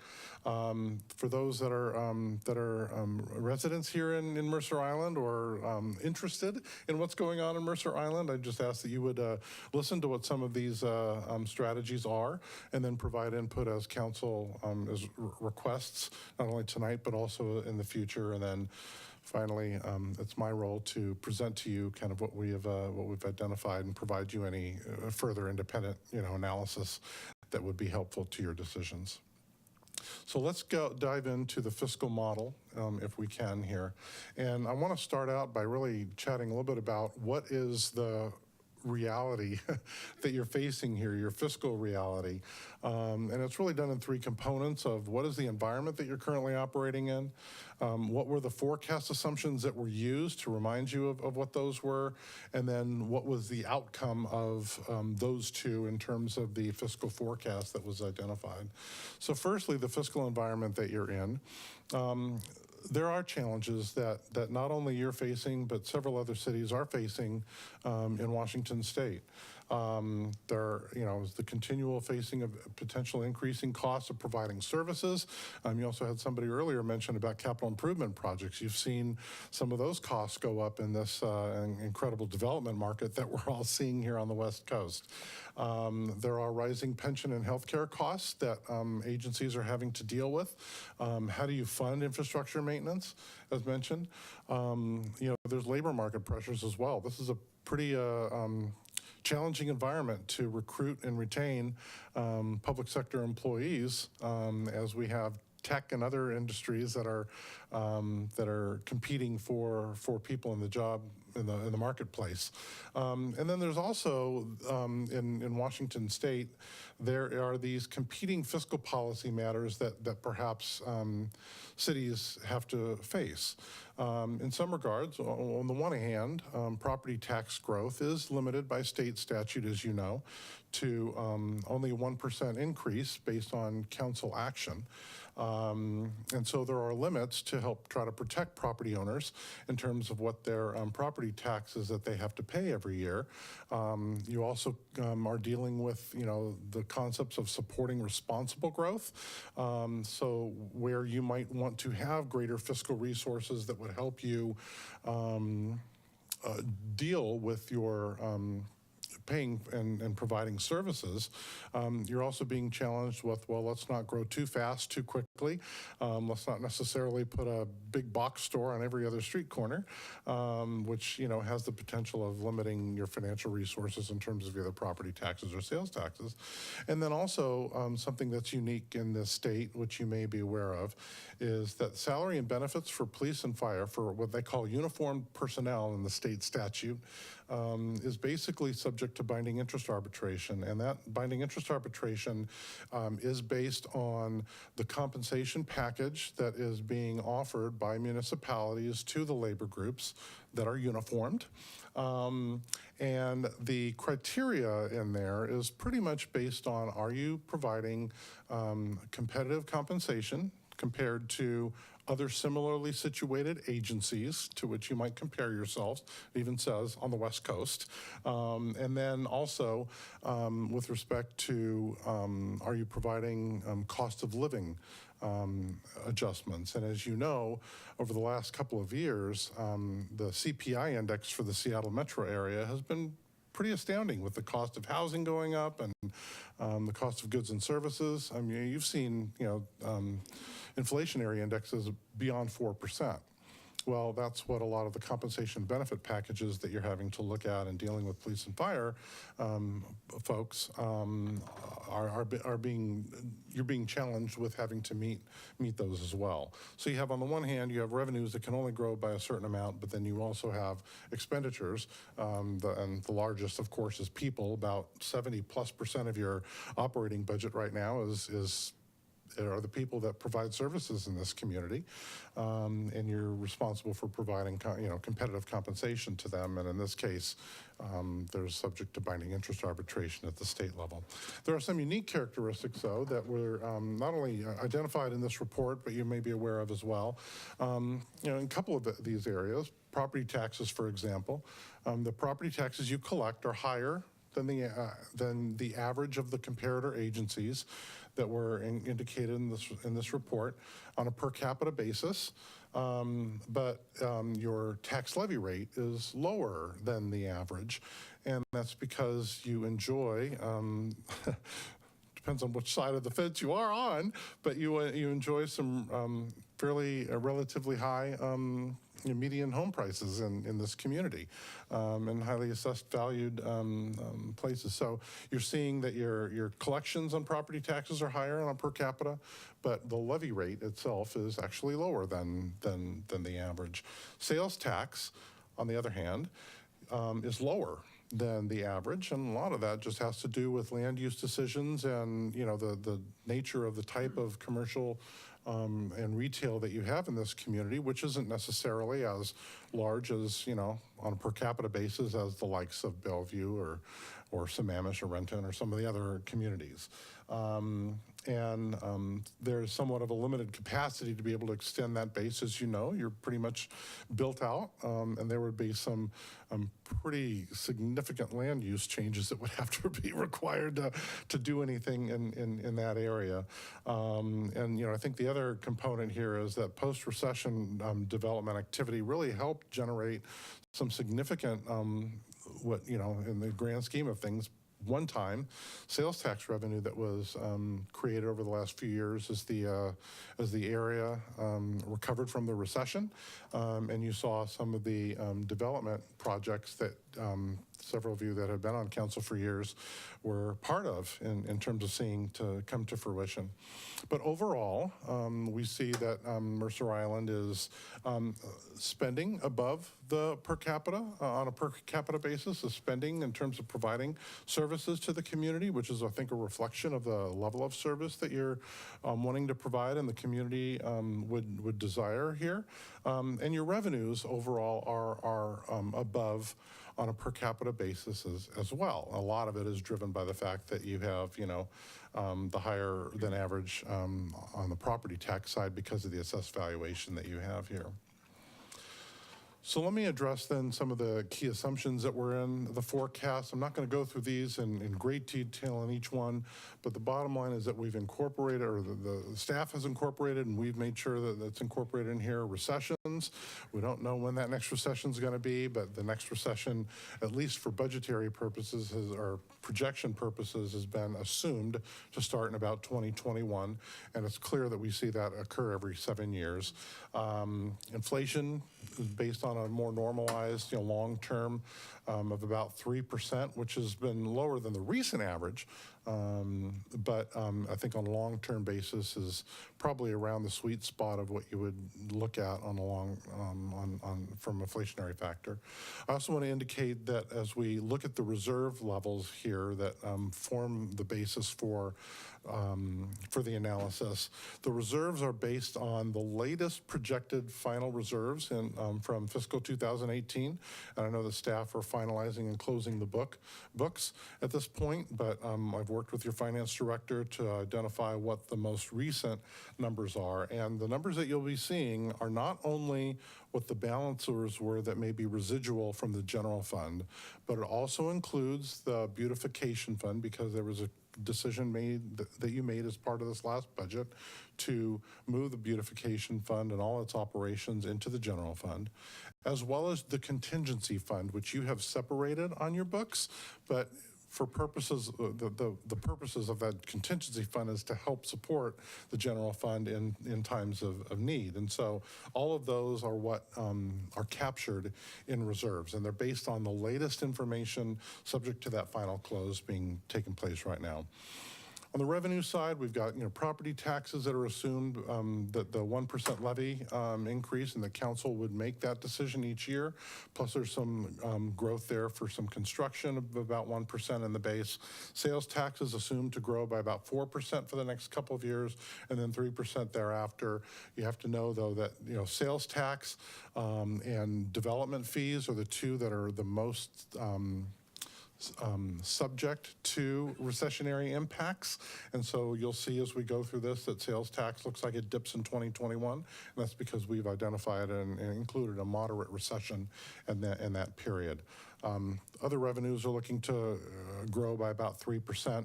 And then another key factor is that the levy lid lift that you have in place for parks maintenance and operations, which was approved several years ago, expires at the end of 2023. And so your forecast assumes that that will expire and is not renewed.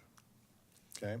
On the expenditure side, as I mentioned earlier, well, firstly is that there's no assumed change in service levels. And so that doesn't necessarily, that means that there's no anticipated increases in staff, nor is there anticipated decreases in staff as well, other than what may have been approved as part of the staff recommended general fund reductions that you approved in April. Wage adjustments, I mentioned the factors that you have to deal with there in terms of providing competitive compensation, especially to uniformed personnel. And so that has been factored in here based on CPI, as well as some normal steps, growth for step increases that are part of the pay plan that you have. Health costs are expected to go up by about 6%. Pension costs are based on the latest forecasts that WAPERS has provided to the cities through its actuarial analyses statewide. And then there's some modest inflationary factors with respect to other services and supplies. And another key element in here is that what you are seeing tonight is that the action that you took 2 weeks ago has been incorporated into this model, and it's assumed that all of those recommended strategies that you approved will be implemented in accordance with the time frame in which they were expected to implement. And so while the number that you've typically been looking at is about 1.3 million over the biennium period, that's the total over that 2-year period. On an ongoing basis, the general fund reduction is more in the neighborhood of about, just north of about $900,000. So the 1.3 million was the total over a 2-year period. The ongoing impact is $900,000+, and that's expected to grow over the period because the underlying assumptions that were in the base were that those costs would grow as well. So you'll see that is as part of this analysis. So what does the analysis show? I've provided a couple of graphs here on the screen to present to you what are the revenues by type, and this is where you see. Is there a laser pointer on this? Oh, excellent. So I'm going to point over here on this big screen that's the projector screen on your left. You see in this red dotted line is sales tax, and you see this little dip that's occurring here, and that's occurring primarily because of the recessionary impact that's included in 2021, as well as the fact that the construction component of sales tax, the sales tax is generated from construction and the tenant improvements that are made. It's assumed that your sales tax is going to be more normalized starting in about that 2021 period after all of this development wave has somewhat receded. And so that's what you're seeing there. You also see a dip in this green line, which is your fees and charges, and that's because the predominant nature of this is your permits, building permits, planning permits, et cetera, that during a recession would be considered to reduce. So you're seeing a dip happening there. For the most part, all the other lines, and the top line that you're seeing here is your property tax line. That's expected to go up by 1% per year based on council approval. And then there are, a smattering of these other revenues as well. And at the end, you see this orange dotted line that is really hidden behind this other line right here. It drops to zero, and that's your parks maintenance and operations levy lid lift that, as I indicated, is expected to expire. On the right-hand side, you then see the comparison of revenues versus expenditures. The revenues are the blue line, and those will grow from about 31.9, roughly 32 million, up to just north of $33 million. Not a significant growth over the next 5-year period.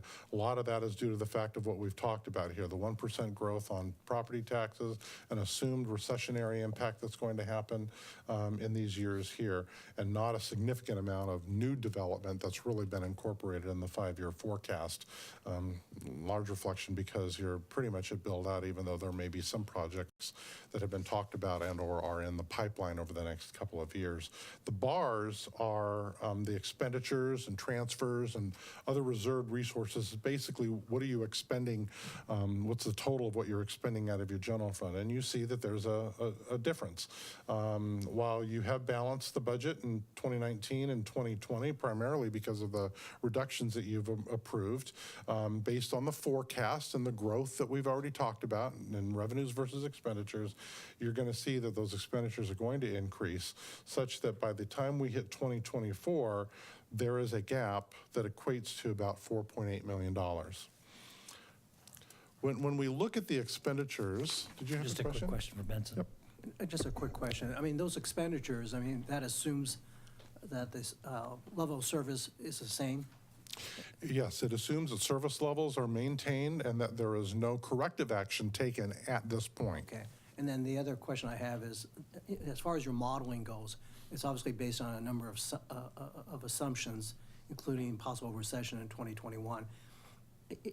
For our purposes, if things change, if there's no recession, for instance, is it something that, can we manipulate or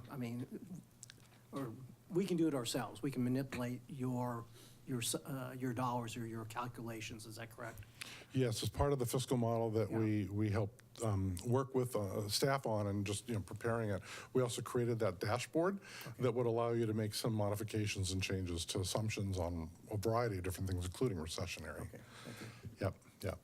And, in total, the recessionary impact is about to the magnitude of about $1 million, $1.5 million, for that 5% drop that you would see, and then the gradual upslope and recovery over a 2-year period. It's about $1 million impact. And so if that was restored in there, it would be helpful, but we haven't had a recession we had a big one, but we haven't had one for 11 years. And when you look at historical local government revenues in this area, typically you see these little market corrections occurring every 7 years. And so a lot of folks, a lot of economists believe not only nationally but also locally and regionally that we are due for another recession. So the question is not if it happens, but when is it going to happen and what is the impact it's going to have. So a quick question to Lisa. Yeah, thanks, Steve. Well, trying to ask this in a neutral way, but you'll see where I'm coming from. You seem to have built in assumptions about reductions in revenues due to a recession. Wouldn't it also be fair to build in assumptions about reductions in expenses where the city could save money because service providers or contractors would be able to demand less in a recession? So, yeah, the expenditure assumptions are conservative. They have not been incorporating a recessionary impact in that 2021 period in terms of what the cost of service provision might be. One could argue that, again, 70+% of your budget is personnel, and so the question is, what can we reasonably expect would be the CPI adjustments that would be required? So we're talking about, based on a $34 million budget, we're talking roughly about 24 million-ish dollars is people. And the rest are things and stuff, or services and supplies and contracts, et cetera. So there could be a slight modification that would occur there if that were built into that. That has not been built into it thus far. Okay. This chart, which a lot of people call area chart, so let's call it a sand chart because it looks like the sand in a glass, shows you a buildup of your expenditures by department over the next 6 years. And blue is police, red is fire. The light blue that you see there is Public Works, green is Parks and Recreation. Consider those are the 4 core operating departments that cities will typically have. And what you see superimposed upon that are 2 different views of that. One is if we just look at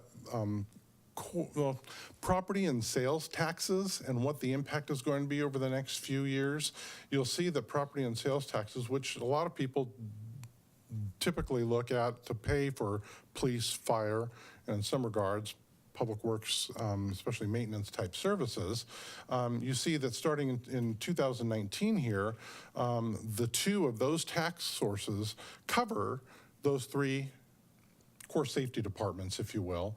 But by the time we hit 2024, again, because of the growth in property tax and sales tax is somewhat limited, and the growth in expenditures a little bit higher, you'll see that by the end of that period, it pretty much will cover police and fire. It doesn't necessarily cover Public Works at that point. If you then add in utility users tax, which is again considered by several people another core type of a tax that's in your portfolio of revenues, you see somewhat of that same scenario there where it now will cover a portion of your Parks and Recreation, but you see that it's starting to get squeezed. The yellow band right here is Development Services Group. As you know, most of those expenditures are covered through fees and charges. And so we could actually either strip that out or layer, the fees on top of that, but the story doesn't change. The fact of the matter is that your expenditures are growing faster or expected to grow faster. than your revenues. And that would continue out if we were to extend this out 10 years. We initially did a 10-year model, but there wasn't much of a change in terms of what was being looked at here. And as well as we understood that, council's a little concerned not only about, making decisions 10 years out, but and seeing that trend, but what are you going to do over the next 6 years? So we try to focus you on the next 6 years in terms of just understanding what the impacts are going to be and building a fiscal sustainability plan around that. So these two graphs here show you, on the left-hand side, shows you what the annual surplus or deficit is. And again, for those people that love finance, surplus is when you have more revenues than expenditures. And then whenever you see red here, it's because it's projected to spend more than bringing in. And you see that in 2019 and 2020, for the most part of those 2 years, you have balanced the budget, as Julie had indicated earlier. But beyond that period, based on the assumptions that are built into the model, your long-range deficit in the general fund is expected to grow up to about $4.8 million. And on the right-hand side, I mentioned earlier about the reserves and what we brought into that. The reserves here are showing what reserves were available or projected to be available at the end of 2018.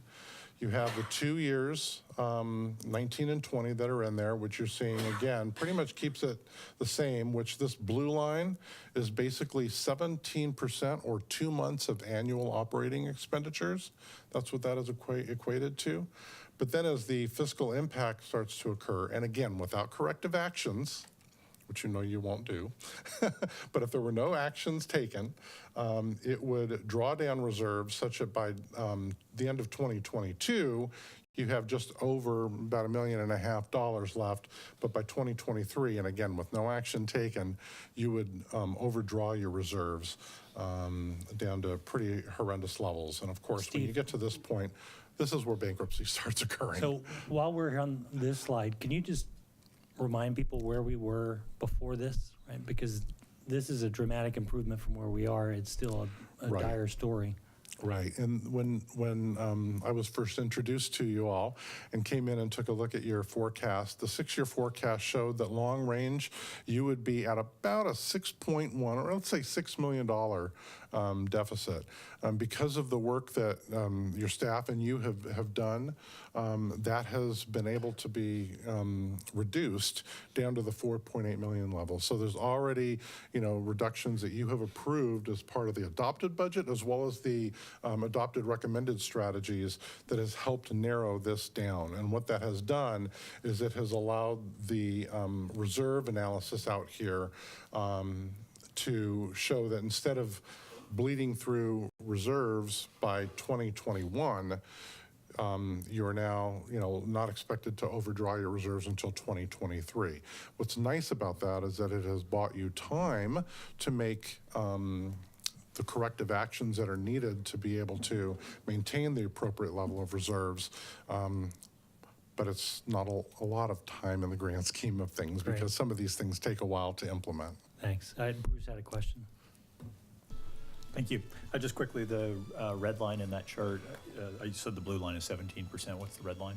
Yes, the red line is the council's approved minimum reserve policy, which was 12.5% of annual operating expenditures. It's basically about a month and a half, 45 days of annual operating expenditures. You could, the revenue spigot could go dry and you'd still be able to maintain services at the same levels for that 45-day window. Yep. Dave? Yeah, just a quick clarification. When you say we bought ourselves some time, but then that would mean we would have depleted all of our reserves of all kinds. All reserve funds of all kinds would have been depleted. All of the general fund reserve funds you would have depleted by 2023, whereas before it was looking like it was 2021. Yeah, and then at that point, assuming no new revenue source occurs, then that's where the company goes into insolvency, or the city goes into insolvency. Yeah, let me rephrase it, if I may. Assuming that no corrective action is taken, whether or not it's revenue or expenditure side, if nothing were to take place, no action was taken, this is what the results would be projected to be. And I also want to remind you that whenever you do forecasting, it's not an exact science. I'm not telling you that you will have overdrawn your general fund by 6.54 million in 2024.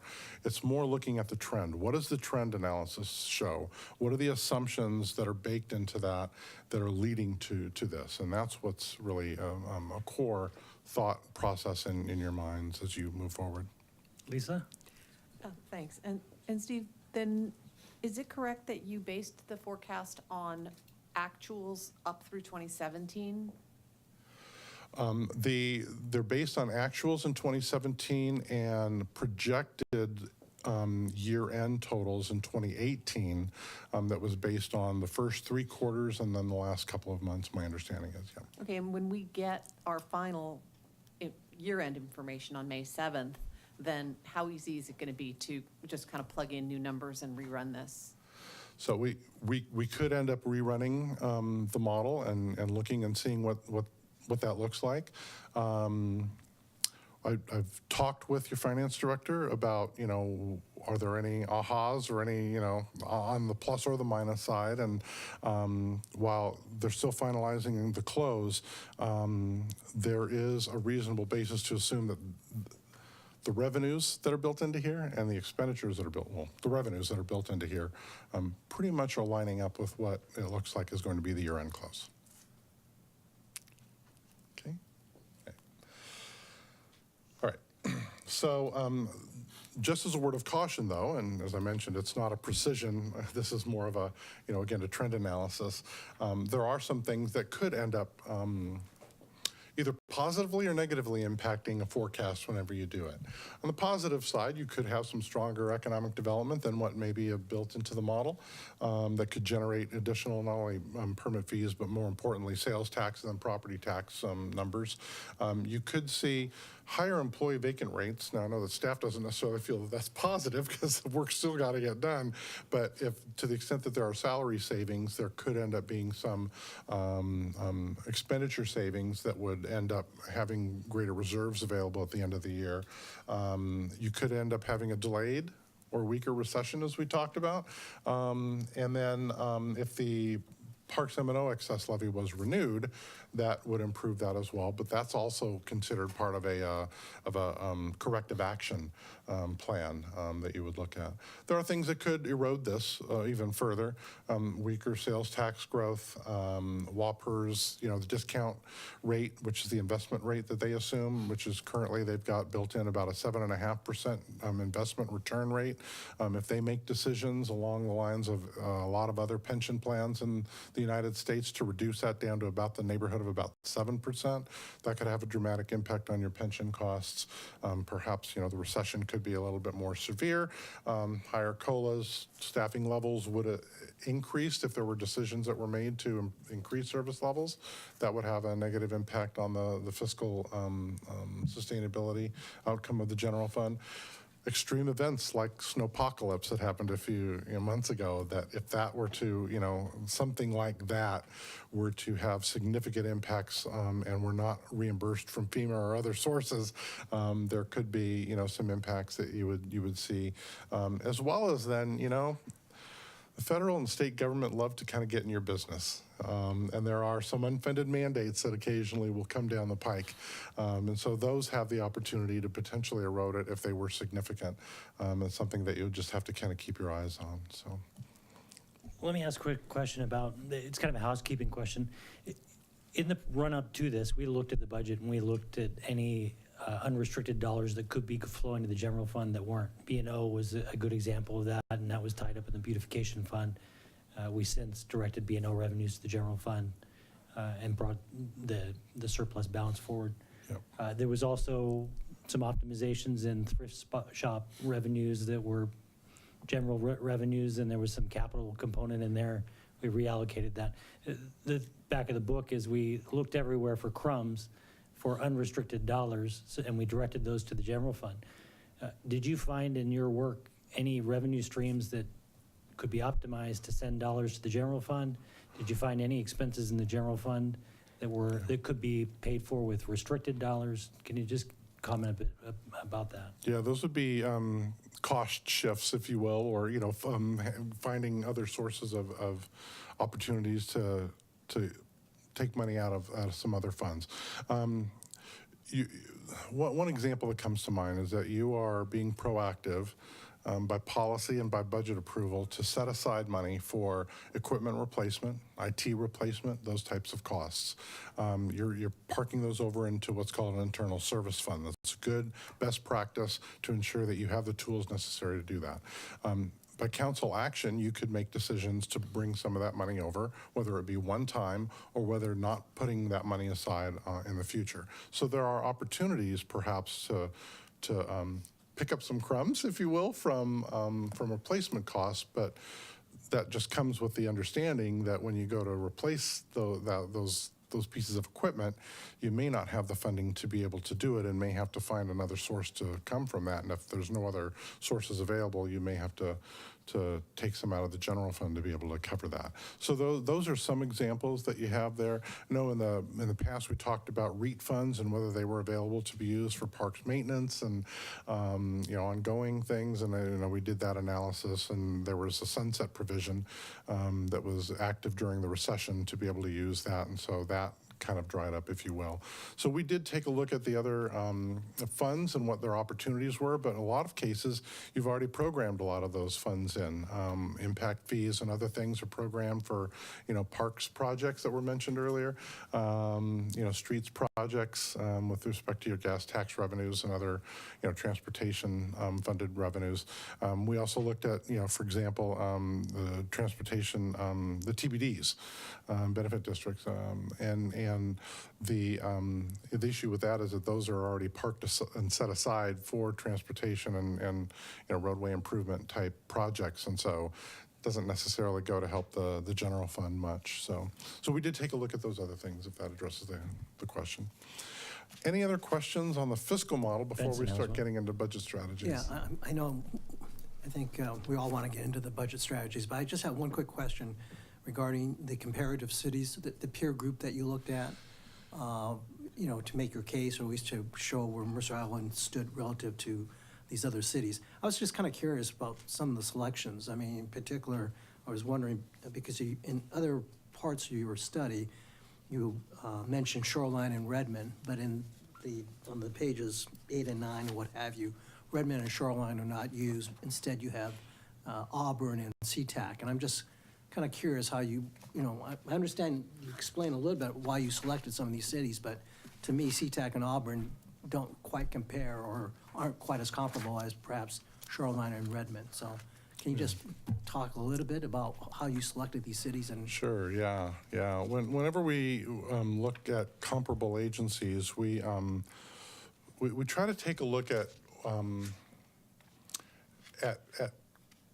quantitative data, and we try to look at data that is not subjective to the issues that a city might have. So for example, some people, when they do comparative analysis, they'll look at what the total general fund expenditures are. Well, a lot of that is based on policy decisions and service levels, et cetera.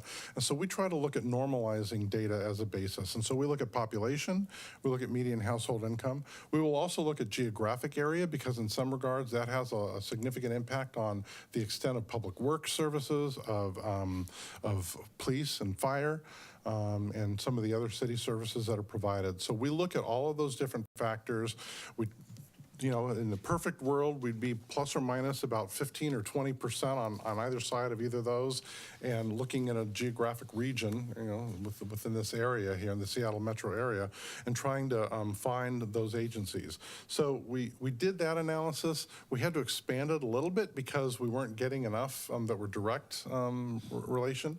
We also took into consideration what the city uses, not only just for comparative purposes that you talk about, they do it this way and over there, or also that you may use for your compensation and benefit plan analysis when you're in bargaining with labor groups. And so we took all of those into consideration, came up with this list of agencies. We did speak with staff about it to just understand whether or not these are agencies that you typically look at. With respect to Redmond,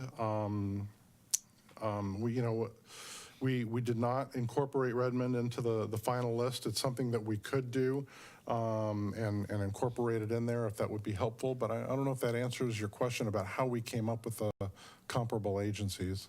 I was just curious. I mean, that's Yeah. all, just as far as your analysis of how you selected these cities. Yeah, we try to come up with that area of primarily population and median income. Median income is like, well, why'd you pick that?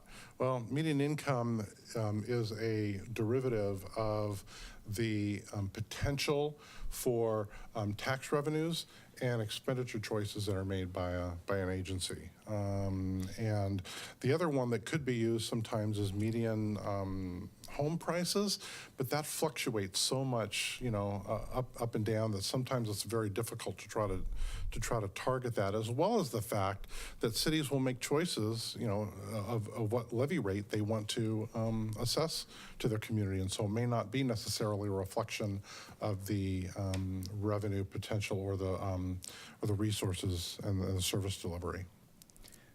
Just real quick before we move on to the budget.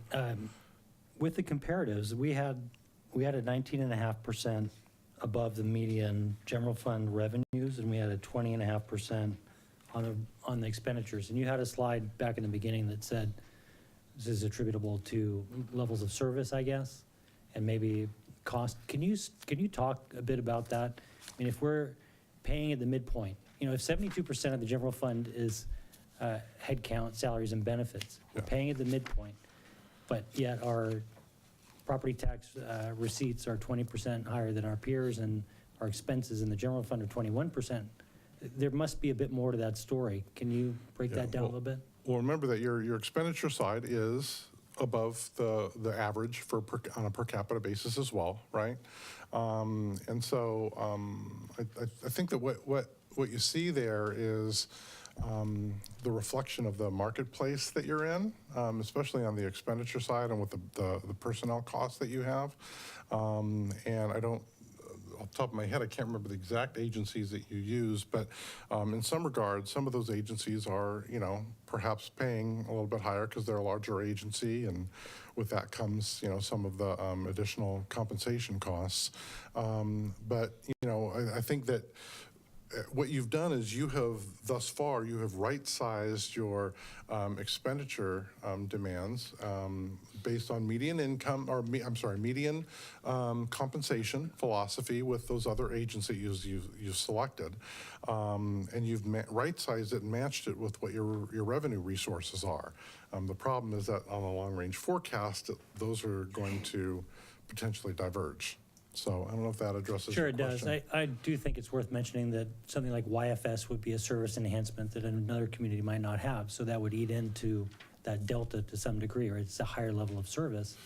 It could, but when we took the data out of here, it was based on the biennium period, and YFS, there may have been a small or portion of a subsidy that was in there when we looked at that. So that was something, a level of service that you were incorporating. I think the subsidy was around $600,000 a year, I believe. It moved the needle a little bit, but I wouldn't say it moved the needle so significantly that it really, aberrated you way above. But, you have a lot of open space and parkland here. And, other cities do as well, I get that. But, that's got to be factored in as well in terms of the cost of service delivery. Sure. So, yeah. All right, let's move into then the budget strategies that we analyzed. There were 22 strategies that were identified, and as indicated in the memo, what we did is we did a deeper dive into those strategies that we felt would provide a greater level of fiscal impact individually. And so we looked at those items that we believed on our initial review would have the potential of generating about $100,000 of fiscal impact or more to the general fund each year. And so we identified a list of 22 of those strategies, 21 plus another one, and we'll talk about that. It's the take no action piece that's more for discussion purposes. There were a whole host of other strategies that were identified as part of the interview process. We've included an analysis on that. I'm going to briefly touch on those to discuss those points as well.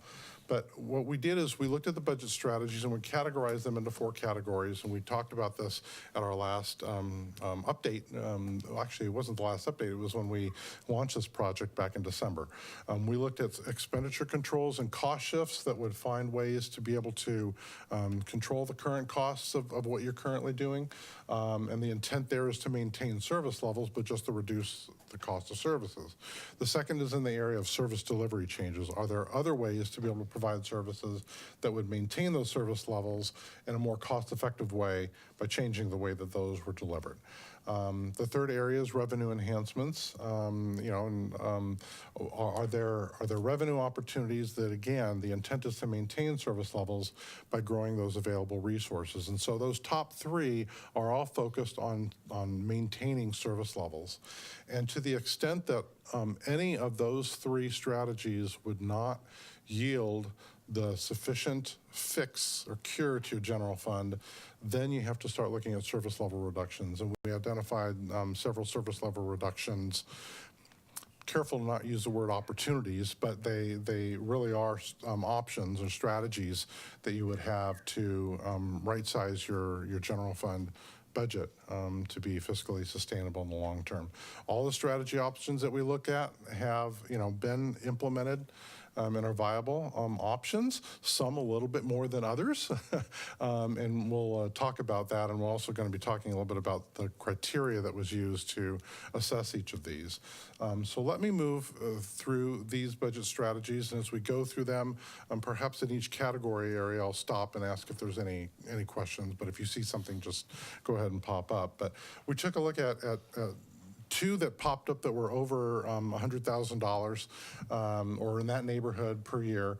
Our vacation benefits was one, and the option there would be to either reduce the accrual rate and or adopt a use it or lose it policy, which a lot of the private sector does.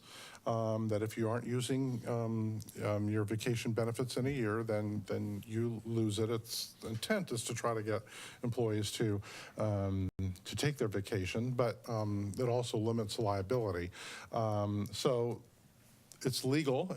It's a potential strategy. It's not used much at all. It's very rare in local government. And not only in Washington, but also across the United States and the cities that we've worked with. And of course, it requires some good faith bargaining. But if the city were to implement a use it or lose it policy, it could potentially reduce the liability that you have on the books. And annually, that would be about a savings of about $120,000. You, of course, have to know that there's the potential of the erosion of competitive benefits. And in this market that we're in right now, where it's difficult to recruit and retain employees, it's just another one of those factors that could make it a little bit less competitive in the marketplace for you, especially since it's so rare to implement a policy like this. So is it viable? Yes. Could it generate savings? Yes. Is it feasible? That's subject to then determining whether or not something like this would really be able to make sense. The second is an opportunity for the city to perhaps renegotiate the maintenance agreements with Mercer Island School District for both the ball fields and the pool. I know that this is a very popular service and a desired service for the school district to not only be able to use the city's ball fields for the high school baseball team, et cetera, but also the opportunity to where you are subsidizing the maintenance of the swimming pool that's owned by the district. The total costs are about $340,000. The shared facilities agreement for the use of the ball fields is something that could be renegotiated. if you so desired. The current, though, interlocal agreement that's in place for the pool was just renewed recently, and that goes out through 2024. So unless you had a reopener, which I didn't necessarily see in that contract to be able to do that, you would have to wait until then to implement something like that. So there are some potential savings if the city were to move forward with that. And this is, again, an example of an expenditure control, but it's also an example of a cost shift of just where should those costs really be maintained. It doesn't necessarily mean that MISD has to absorb the full amount. It could be something that's in the middle. It could be supplemented through some other type of cost-sharing opportunity with either nonprofit organizations or other sports organizations or other things that might be able to partner or even be able to get some grant revenues. So there are options, but the concept here is that right now the city is spending about $340,000 total for these two type services. Benson? Actually, you have a couple of strategies that involve the school district. And so I guess, obviously we're not necessarily going to talk specific about a particular strategy, but I guess, for the city manager, I would like you to consider teeing up these various strategies that involve the school district. Obviously, we have a joint meeting with the school district coming up soon. I don't know if something like this can be put on the agenda as a topic, or maybe it involves perhaps staff-to-staff discussions prior to coming to the joint meeting. And just so you know, when the packet was released, I did give Donna a heads up, our superintendent, that this was out there. I did have a chance to talk to her. No, I thought she was going to have Ty come tonight. Is she? See? Oh, sorry, Ty. So they're paying attention to this, and we're in constant discussion with them. So, at this point, maybe not for the very next joint meeting with the district, but maybe later on in this fall. So I think that meeting is next week, so. I would think that you're going to have a lot of staff-to-staff discussions, and then perhaps bring a recommendation to the. Right, and I think too, I feel for the Parks ball field, that one needs a little more work. And so I really think I need, Jessie to evaluate that. And I know she's starting that, but I think you're right. It's going to be an ongoing conversation. Bruce?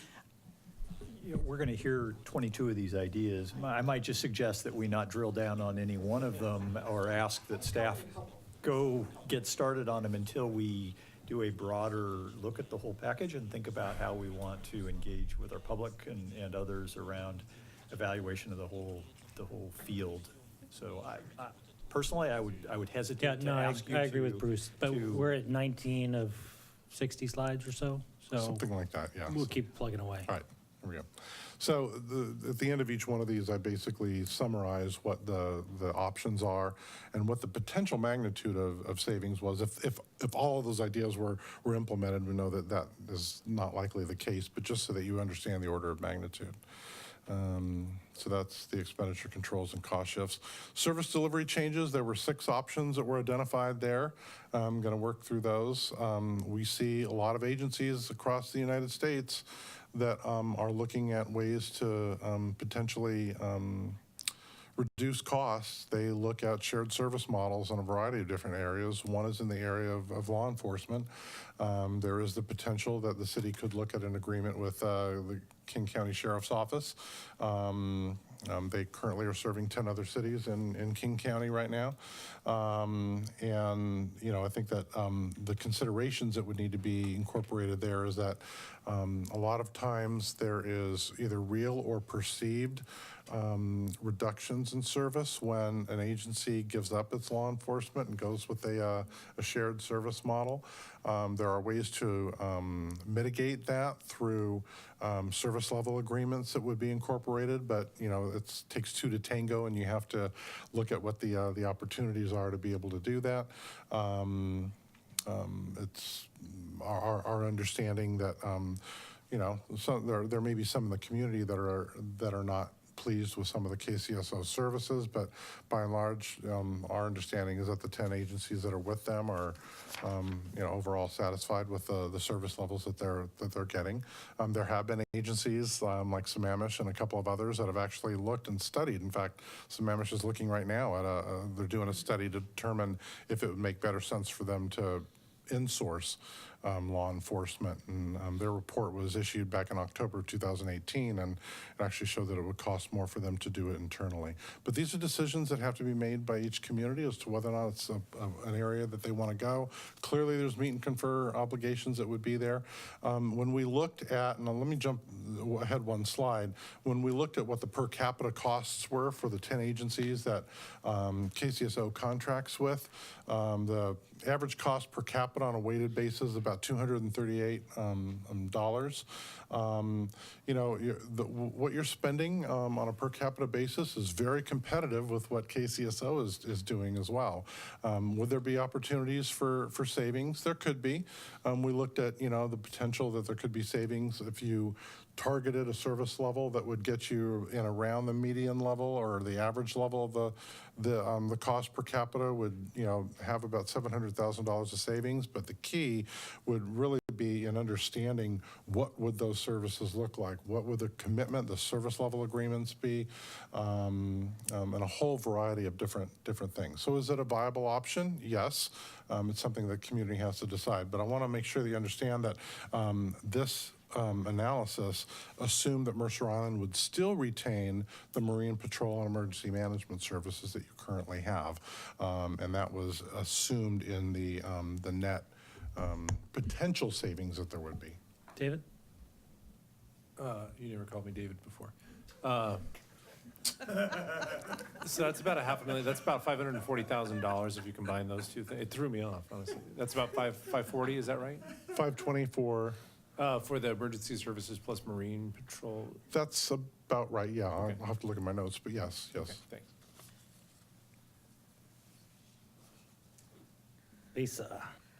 So just to understand this slide 23, though, it's, and 22, the $700,000 in potential assumed savings just translates the per capita cost, the average per capita cost to Mercer Island. Does it assume the exact same staffing levels?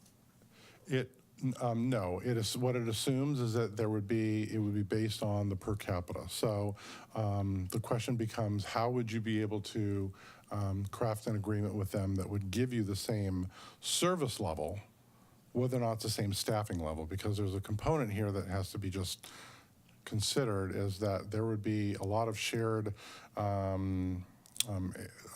resources at the management level, and in some regards maybe the supervisory level, but the management level as well. And so there might be not the same. But the question is, would there still be the same level of patrol, et cetera? And that would have to be determined and factored into any agreement that would be with KCSO. Thanks. Okay.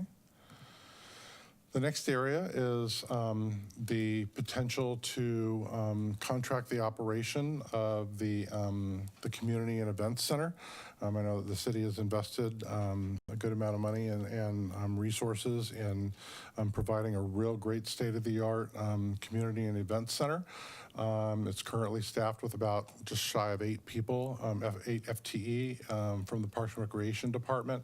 Right now, the general fund subsidy is about $586,000.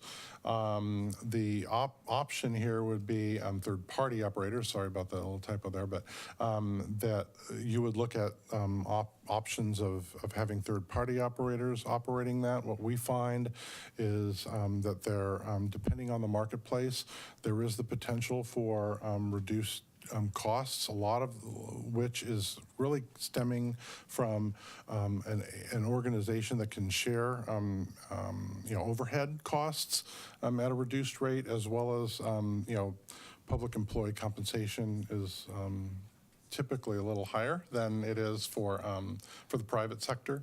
And so there could be the opportunity to do some shared modeling there. I know that there are several agencies around here that do that. I believe Renton is one that has a private venue operator for theirs. So of course, clearly this requires meet and confer. There's the potential savings of $100,000 here because we think that there could be a reduction in operating costs with going with a third-party operator based on prevailing wages of what's paid for folks that work for private versus public sector. So there's a potential of about $100,000 savings here. Benson? Yeah, I was curious. I mean, I can certainly understand as far as the potential for community pushback when you're talking about change in delivery with the police and the fire. You also have here you're anticipating a significant community pushback on this particular strategy. Any reason for why? Or, I mean, if the level of service is the same, I mean, I'm not sure why you think the community would push back in a significant manner. Yeah, you know, in evaluating what the potential for community pushback would be, I mean, we had to go based on some of the information that we received and perhaps, you know, some blog or news articles that we see. We didn't have direct, you know, engagement with the community. We also leaned on staff to understand kind of what their input is with the community on those things. I think that what led to this one being significant is that given the investment that's been done and the nature of the service level and the personal service that people get there was concern that they may not get that, and there might be some significant pushback from the community in doing that. So without directly engaging the community, it was difficult in some regards to assess that, and we did our best to try to assess that based on, you know, public information that we were able to find, you know, discussions, the benefits of the CAG reports that were done and other areas. So.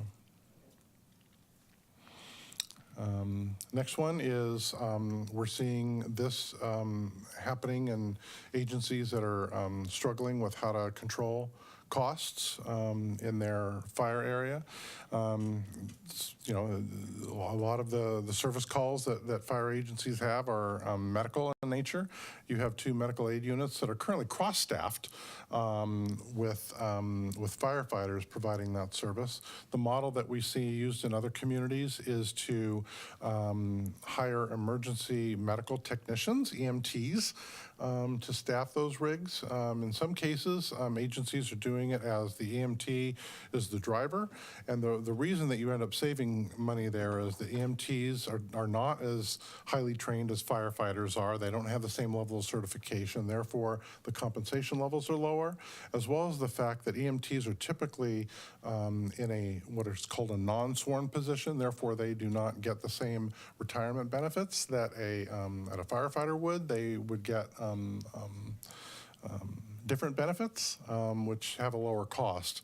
And so the concept here would be that you would change one of the 2 firefighter positions that are staffing the medical aid units on a cross-training basis as an EMT position. Now, that's we'll have some operational challenges that we've seen other agencies be able to get through and address. And I know that Fire Chief had some, you know, concerns about how the staffing would work and et cetera, but there is the potential for some savings here. And when you look at replacing or changing out a firefighter position to an EMT position, whether it's done up front or whether it's on a transitional over time basis, you know, there could be savings of about $480,000 annually, given the number of positions that would be and the delta between what is currently paid versus what the EMT would be likely paid.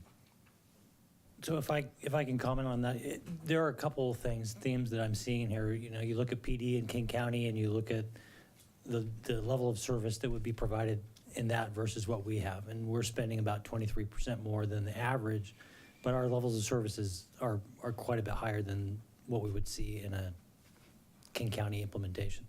The same thing with this kind of strategy if we were to staff aid units with EMT drivers and take a suppression person out of the rotation, we have redundancy built into the system for the suppression resource. We don't have that for the EMT. So when I looked at this, I said to myself, that delta is not as big as you're indicating, because you need a little bit more padding on the EMT side, because people go out on FMLA, people go out on injuries, people go out for all sorts of reasons. We have that redundancy built in right now where we can backfill it, but you wouldn't have that if you went to the non-sworn. So I don't say that to deflate the idea or say it's not a good idea. I just doubt that the savings would be exactly that. I think that would be a little bit south of that. Yeah. We were a little conservative in the analysis, but you're right in that in terms of being able to backfill, you would have some overtime that would be required perhaps by a firefighter, perhaps backfilling that EMT. You have that already. Though, if a firefighter's out on leave for whatever reason, you have to backfill with another firefighter. So that delta, there's no delta there. Where the delta really comes in, I believe, is really on an operational basis of, you know, the requirements of the 2 in, 2 out. You can't count an EMT towards an FF1 classified firefighter that could, you know, be in on a structural incident. Is my understanding. But I'm not a fire chief, and I don't play one on TV, and so I'd also look to your fire chief to be able to reflect on that as well. And I did see that note about the mutual aid and how we would need to look at that and see what the impacts were, because this would end up probably in a situation where the east side would start That's right. subsidizing our services. And I doubt they'd put up with that for very long. That's right. Yep. The next area, continuing on. Sorry, Benson has. You know, I'm sorry, since the chief is here, I mean, at some point, are we going to get comments from Chief Heitman and maybe from Chief Holmes as to their opinions on some of these proposed strategies in terms of public safety issues and concerns? I mean, we can talk numbers. I get it. That's what we're primarily focused on. But I would be concerned about whether or not there's a negative impact on public safety, at least from their perspective. I did ask the leadership team to attend tonight's meeting, because obviously a lot of this impacts the services that they provide the community. They're not prepared to get into more of that type of discussion, and I think at this point, really looking at your direction on where you might want to go, and because then at that point, I imagine we would do much more deeper dive on what the impacts are. So, and I will say, you know, our staff really do enjoy providing the level of service that they provide the community. I mean, they believe it's the right level of service, but obviously it's really up to the community.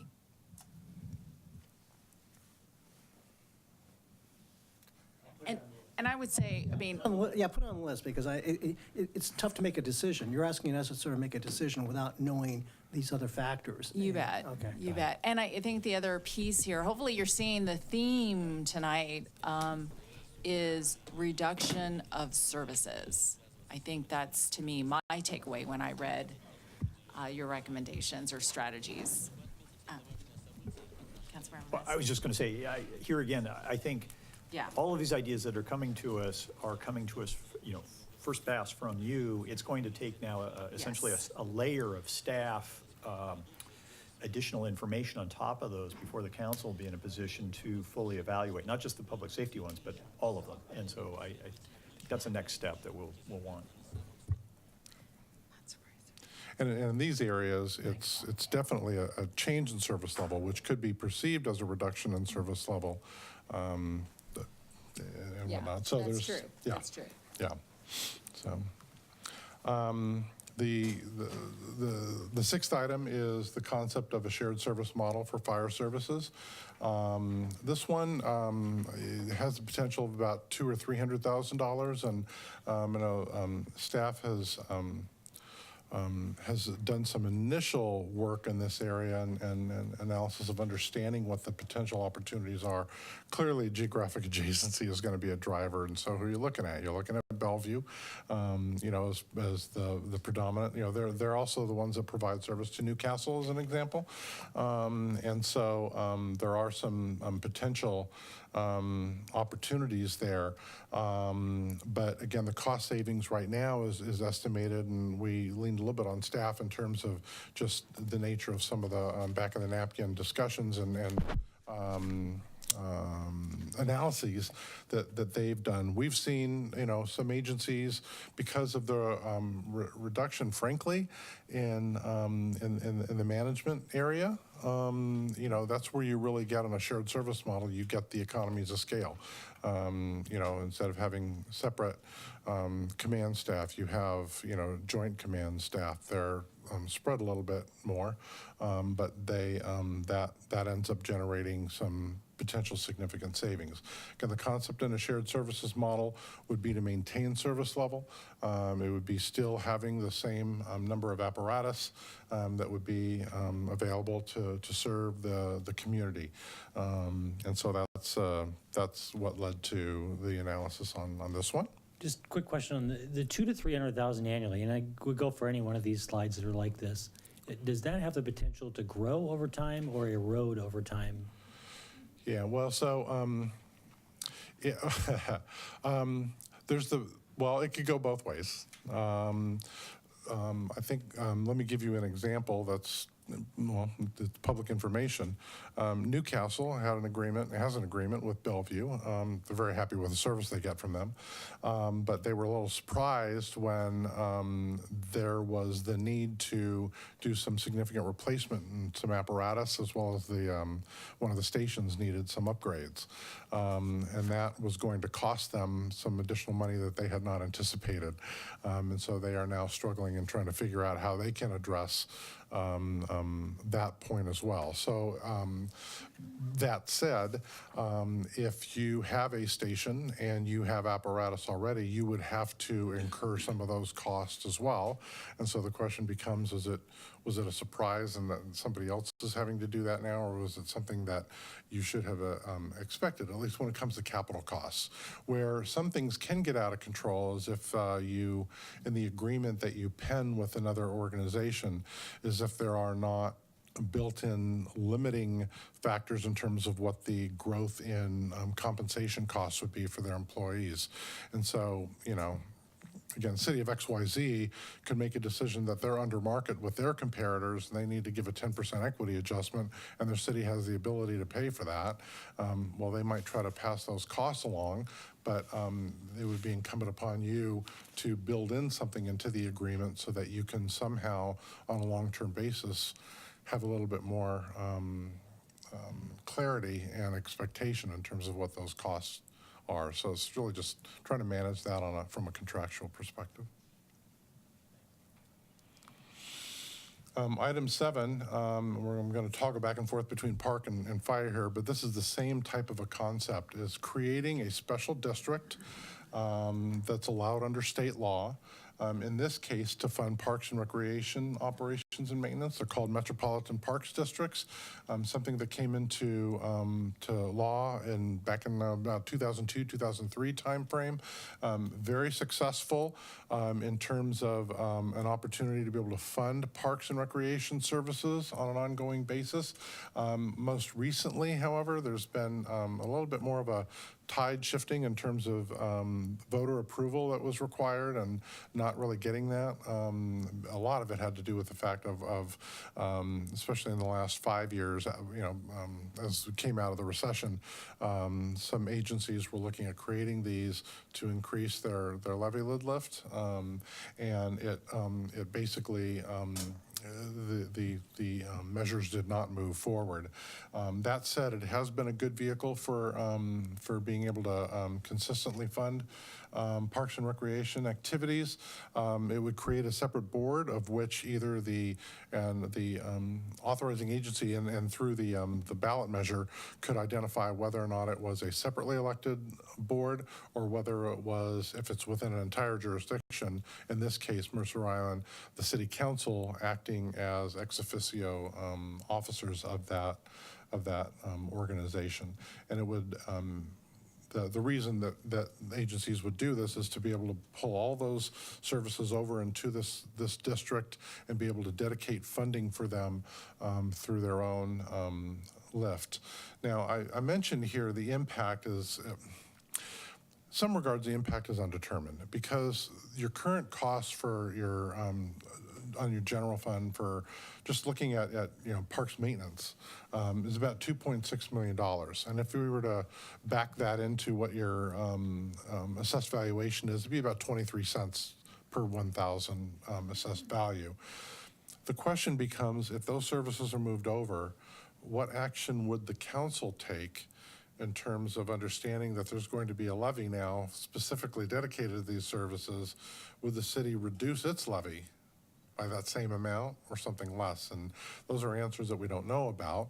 But what this basically does say is that if you were to transfer $2.6 million of just parks maintenance budget over into a parks maintenance district, it would be able to offload that from the general fund, and then the council would have to make choices in terms of what it did with its levy. But then, that, obviously, if the council didn't reduce the general levy, then people just pay more. I mean.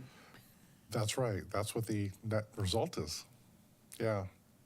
So it's an option, and I think we're having a little bit of the tip of the iceberg conversation here about why some of the more recent measures may have not passed, because agencies were looking at doing that.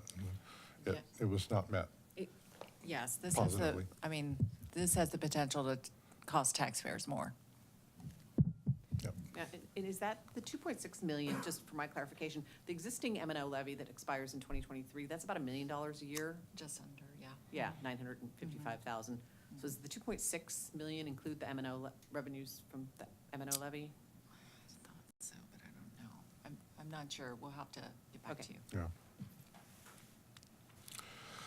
Similarly, there is the concept of a fire protection district, and this is fairly new, that the state law was updated and allowed this in 2017 as an alternative funding mechanism.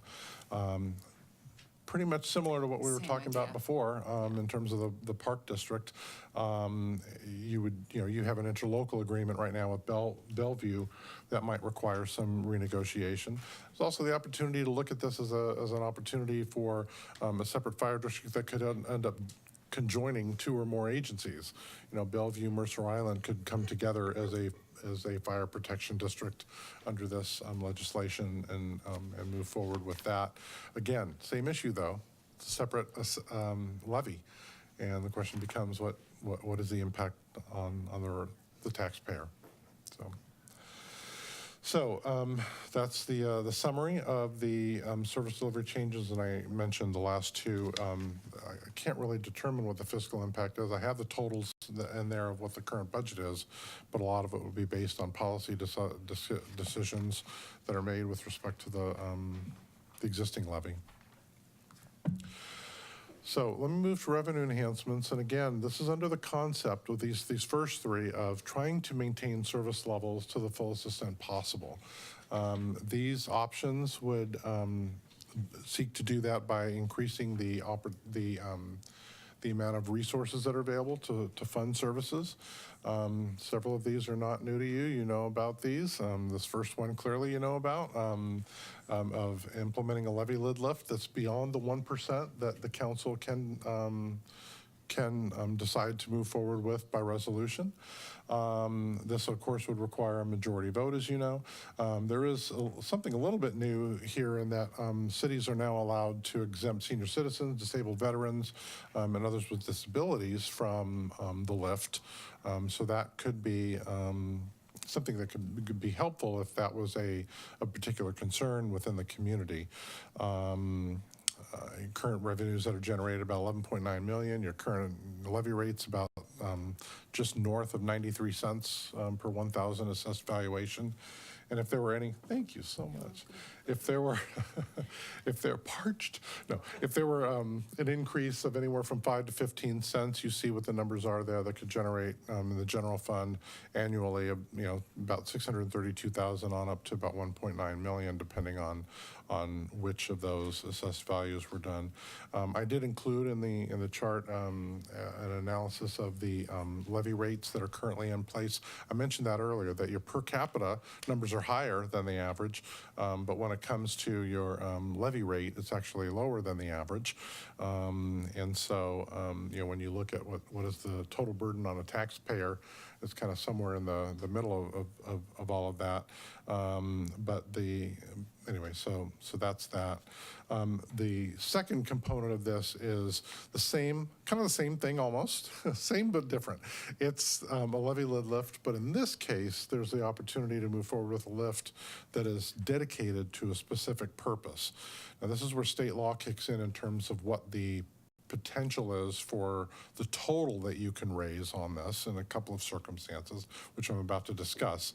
But you could move forward with a lift that would be dedicated to a specified purpose. It would be indicated in the ballot measure, and then the level of the voter approval that's needed is based on what the nature of the levy is.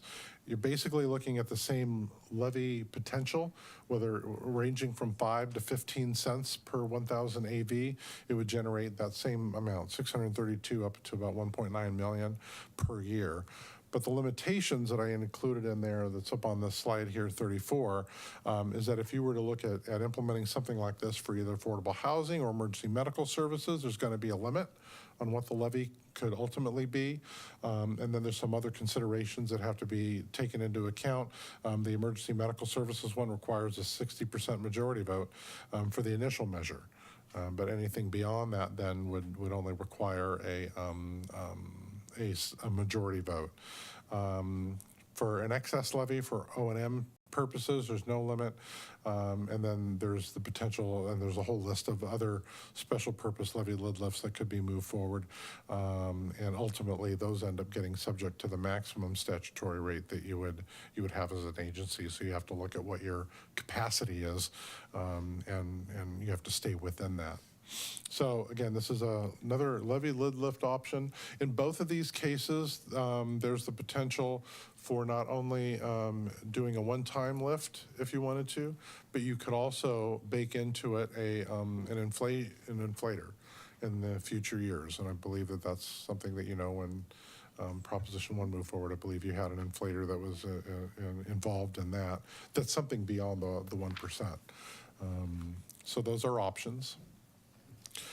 The next revenue enhancement is dealing with this issue of the Parks M&O lift that is set to expire in 2023, at the end of 2023. You will still have maintenance costs that you will be incurring for your parks. And so if the measure was not renewed, you would end up losing about $747,000 or so dollars per year. So if this were renewed on or before that expiration date, you would end up seeing, starting in 2024, the renewal and the replacement of that in the long-range forecast. I thought we covered that the current revenues, even in 2019 or 2018, were $955. Yeah, there's a portion of it that's actually dedicated only to, is Chip behind me here? Yes, he is. There's a portion of, I wish I had my parent goggles on. I could look behind me and see what the. 252,000 to capital. Yeah, there's a portion that's capital, and that's dedicated over that. This would be the portion that would be for operations. Okay, thanks. Yep. Just have a question. As far as the rate itself, can the levy rate be raised on the renewal?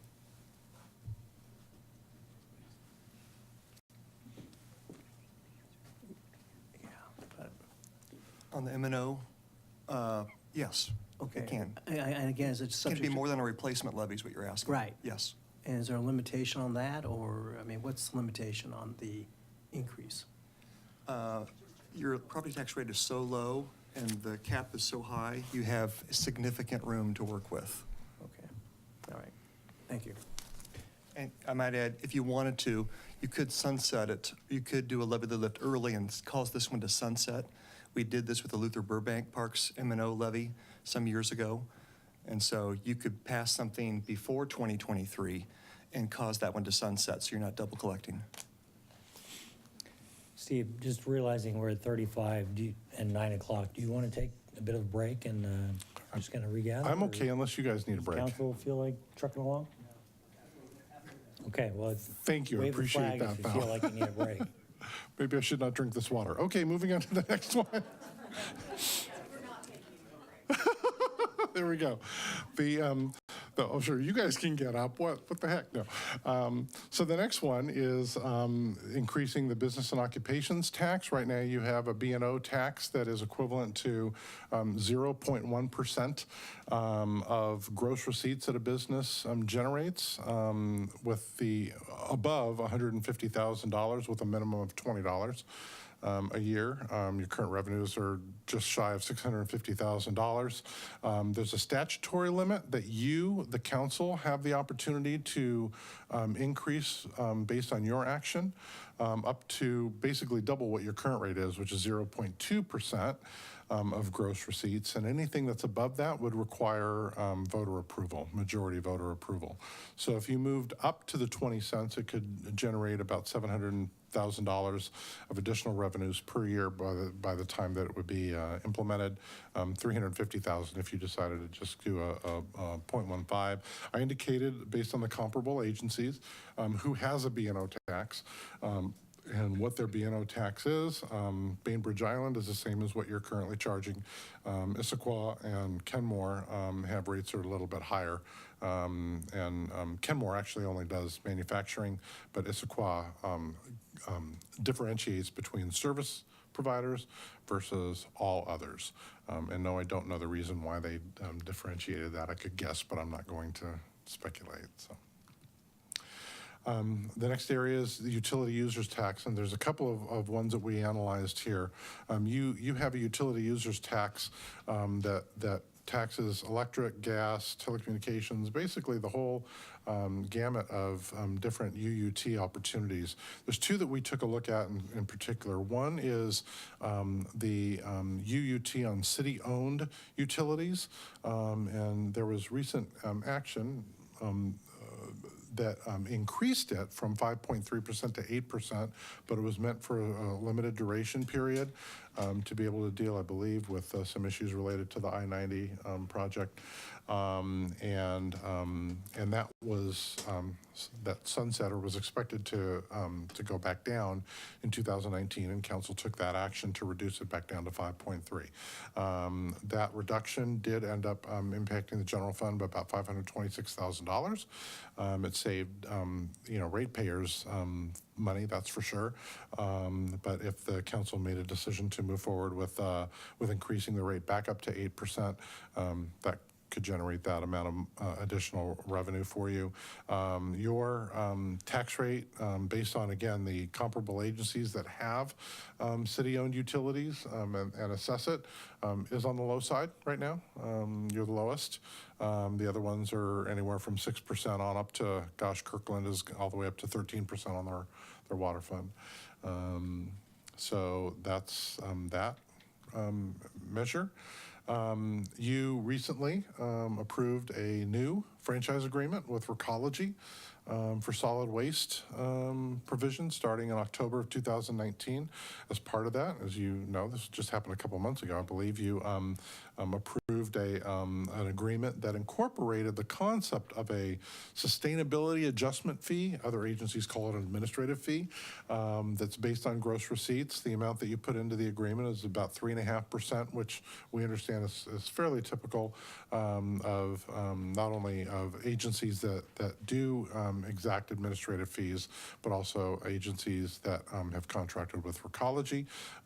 In light of the fact, and everybody's dealing with this, with the increase in costs related to recyclables, there's the increase that's going to be happening on the ratepayers bill of, I think it was about 8% for the typical household consumer. And so in light of that, I believe council made a decision to move forward with the 3.5% that was in there, but starting it at 0%, not levying that. There is the potential that you could invoke that based on the terms of the agreement. It has to be cycled along the same time as the rates would go up. So the first opportunity you could do something like this would be October 2020. If the city decided to move forward with the maximum amount of that 3.5% based on the gross receipts that was initially assumed in the Recology estimates that they had put forward, it generate about $150,000 of annual revenue a year in the general fund, and that could help you pay for the sustainability folks. But again, you know that the administrative fee is something that you can make a decision as to how you want to use those funds. The other item on utility users tax that I mentioned is on solid waste services. The other ones that you have is pretty much right on par with what other agencies are doing. In this case, you are at the high end, but given the fact of, you know, you don't have a, other agencies will have franchise fees, but you have a utility users tax. Right now it's 7% of gross revenues. There could be the potential to move that up. If you increase that up to 9%, it would be just under the $100,000 level. I rounded down just to be conservative, but it's a 90,000. But you know, based on the expected growth in rates in the future, that could, you know, definitely be over $100,000. So again, this is another option. And when it comes to these UUT rates, I just want to mention, and I mentioned this in the analysis, is that there's some ambiguity, and I'm kind of looking at the city attorney a little bit here, but there is some ambiguity in the law with respect to whether a referendum is mandated or whether it's an option or potential. And so we're seeing some diversion in the state here about how agencies are dealing with this. A lot of them are being conservative in nature and saying that, okay, we're going to move forward with a UUT increase based on council resolution, but they will incorporate something in the enacting ordinance that and resolution that that the referendum procedure is available if there was enough of an appeal to want to move forward with a referendum to confirm whether that rate should be increased. So it's just something that if you were to look at any UUT increases, just have to, you know, seek legal counsel in terms of what the best approach is for the city to move forward. But there's an opportunity to move forward with those UUTs initially by council action. Finally, in the revenue enhancement area is you just completed a fee study on your development services costs, and council came up with a policy of 85 or 95% building services cost recovery level and 80% for planning and engineering services. And I know that was kind of partly recommendation, also partly just your sense of what would be appropriate in this community.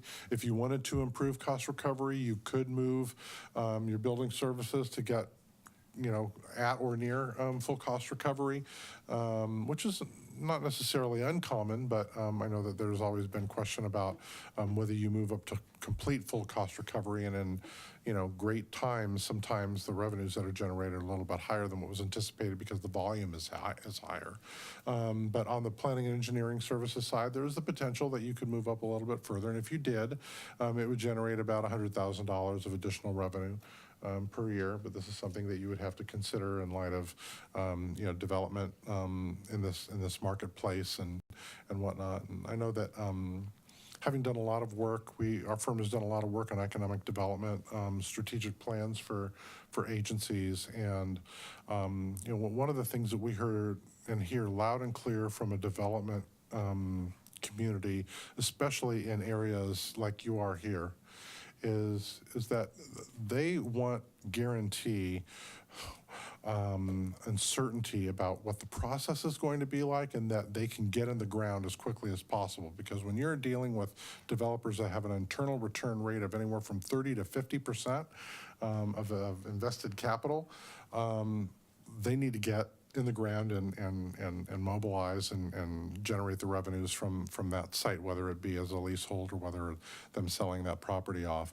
And so the fees don't necessarily scare people away. It's more process, that you're streamlined, and that you're and that they know what they're getting into, and certainty in terms of the timing. So that's just kind of the some thoughts in terms of the work that we have done in doing economic development strategic plans and engaging with the development community. So just a quick comment on that. We all know very well, and I hope the public knows at this point, that these fees are used to pay for the services to deliver on the permits, the inspections, the planning, right? This is what we're talking about here. Right. This doesn't really solve the structural imbalance. And I've said, and I think there's been some agreement on the council, that the $32-ish million general fund is better looked at as a $28 million general fund, less the revenues, less the expense of DSG, because those things don't help us or generally hurt us in this equation, except to the extent that it's not fully cost recovered. So I do understand that by going to a full cost recovery could close the gap that tiny bit, but this isn't really going to dig our way out of the problem that we have. As I indicated, it's about $100,000 that it could end up closing the gap in terms of what the general fund is bearing in terms of the cost of providing that service. So there is some recovery there. There is some assistance, but the question is how much, and as we've indicated. Yeah, and so I kind of mentioned it because I had heard some commentary in the community that we could, as a strategy, look to develop our way out of this problem. And this is not that. This is just putting cost where the benefit is borne by the applicant of the permit. So something that this council has long believed in, which is cost of development should be borne by development, right? Yeah, one thing, if I can just developing your way out of this doesn't necessarily equate, like you said, to the fees for services in this case, where developing could help, of course, is in terms of property tax and sales tax generation. Oh, okay, so you got a question, sorry. Right. So again, this is the various options that are in the revenue enhancement area. If the combination of those three or any other types of ideas don't generate enough fiscal sustainability, then you have to look at service level reductions. And there are 6 different strategies we identified here. And frankly, there's 5 strategies plus this first one. The first one is to take no action, which some would say that that's not an option. Sadly, there have been agencies that have done that exact thing because they don't know how, or they can't figure out the way around it, or they just feel like the circumstances way above the head, or they can't move forward with any of the other, ideas that they had. And so taking no action, again, really is not a viable option, but we like to just make sure that we clarify that if the city does not take any action, you've got an annual deficit that's going to grow up to about the neighborhood of about $4.8 million. You'll likely not be able to fulfill your pension and debt costs or debt obligations. The general fund would be depleted by 2023. At this point, this is when cities seek bankruptcy protection. I will say that while bankruptcy has been something that has occurred in other states like California, Illinois, and a few others across the nation, Ohio, a couple down in Georgia, there's only been one agency, to my understanding, in Washington that has done that, and that was a hospital district. But otherwise, it's my understanding that no cities have actually moved forward with a bankruptcy proceeding. We have dealt with that with several cities. In fact, we've advised on 3 different cities down in California that filed after they filed for bankruptcy. We didn't help them get there, but with their recovery plan, and they had to make major changes that really were outside the council's purview. As a judge, had pretty much made a lot of the choices in terms of they were going to, re-annex certain pieces back to the county and, or, mandate that, fire services be shared with a county or other things that really ended up being outside of the control of the agency. Lisa, you had a question? I did, thanks. I just want, it's a clarification more. This take no action, item 17, the consequences of that are as stated in this slide, only if 1 through 16, none of that happens, right? 1 through 22 minus 17. Right, That's correct. okay. That's I right. mean, that's really take no action. That's right. Okay. It is. And that, yeah. But I think, it's important to understand what the ramifications are if, a governing agency doesn't move forward. I don't think that that's going to happen here. So, but we have to disclose that. If you look at other, service and staffing reductions in the general fund, your gap right now will grow up to about 15% of annual operating expenditures by the time we hit 2024. If that was just done solely by looking at eliminating positions and therefore service levels, you would have to end up reducing your general fund workforce, which is just almost 150 employees.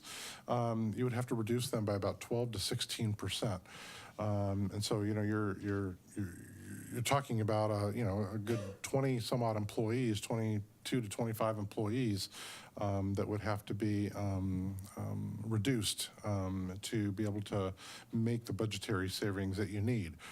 Your largest departments that are funded by the general fund are police, fire, public works, and parks and recreation. Those three. And so there would be significant burden, especially on the police, fire, public works, and the four of those actually. And that would be about a $3 million reduction that would have to be implemented for that. There would be other savings that could potentially come from that as well. Those are the ancillary type costs, and whether they be fleet, whether they be IT, whether they be equipment replacement. Then you'd have to start looking at administrative support positions and whether or not there might be opportunities for reductions there. Those is what those reductions would be. And ultimately, the city would have to then start making some priorities in terms of, and identifying what are core services, what are enhanced services, and what do we define as core under this model that we want to preserve and protect, and then trying to figure out how to get there. It's a pretty arduous task, but if need be, that may be where you have to go if the other solutions don't manifest themselves. Some other service reduction options. One would be to eliminate or brown out, likely Station 92. We've estimated the costs of operating that station of about $1.8 million. Again, agencies don't want to do this, but when they have to look at tough economic choices, you have to figure out where are the dollars. This will erode service levels. The question is, would they be able to be ameliorated in one way, shape, or form? You may end up seeing greater response times. In some cases, it becomes, sorry to put it this way, it becomes an exercise in risk management of how acceptable is it for the red truck to roll up in 6 minutes, 8 minutes, 10 minutes, and there's loss of life issues that have to be addressed when something like that. Is it an option? Yes, it's a potential option. There could be some, and again, this is where, the devil's in the details in terms of how you handle this. That's why we called it eliminate/brown out. There may be times when you may want to, move one of the apparatus over into 92 so it's not completely closed. But there are, there would have to be, the operational impacts would have to be understood and addressed. There's also the potential that there could be some adverse impact on mutual aid agreements in King County, because there's an expectation to have a certain level of service for each agency. And if Mercer Island now needs more support, there may be some additional costs. And so we've tried to incorporate what, some of those costs might be. And, again, the net budget savings might be about $1.4 million in doing something like that. This strategy, would it not also result in an increase in fire insurance premiums to homeowners? I recall that might be a consequence. I recall that, for instance, Mercer Island, because they only have 2 stations, is at a different classification than other cities like Bellevue. And I'm not sure why I looked at that at one time, but that's a possibility, isn't it? I mean, I think. Let us get back to you on In the that. analysis, I think you have to see what impact it might have on homeowners. I know we do receive a rating, and I Yeah. don't know if this would impact that. Yeah, okay. Yeah. If it does, then obviously it needs to be factored in.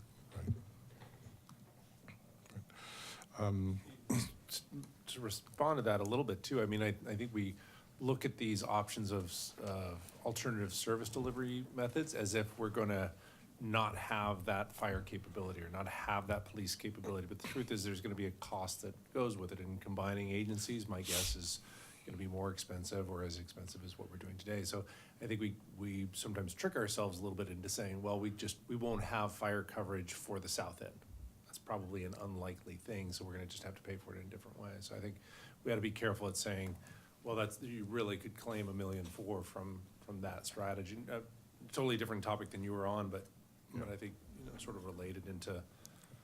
I think, it's a good point. I think the point I was trying to make is that there's other costs, potential costs, and that need to be factored in, and so, yeah. Parks landscape maintenance is another area. You manage about 500 acres of parks and open space and all the various athletic and recreational facilities that you have. 10 employees that do that. If you were to reduce service levels to the $100,000 level, there would be, in both cases, there's going to be some noticeable impact in the community.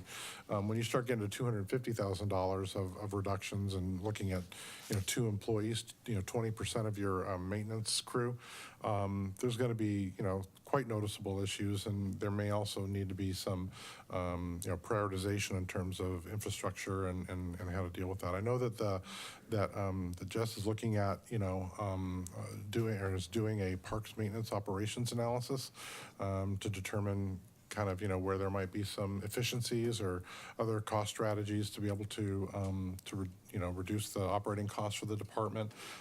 This is a concept that, other things being equal, anywhere from $100,000 to $250,000 could be saved, but it's going to come with some impact in service levels and noticeable impact in the community.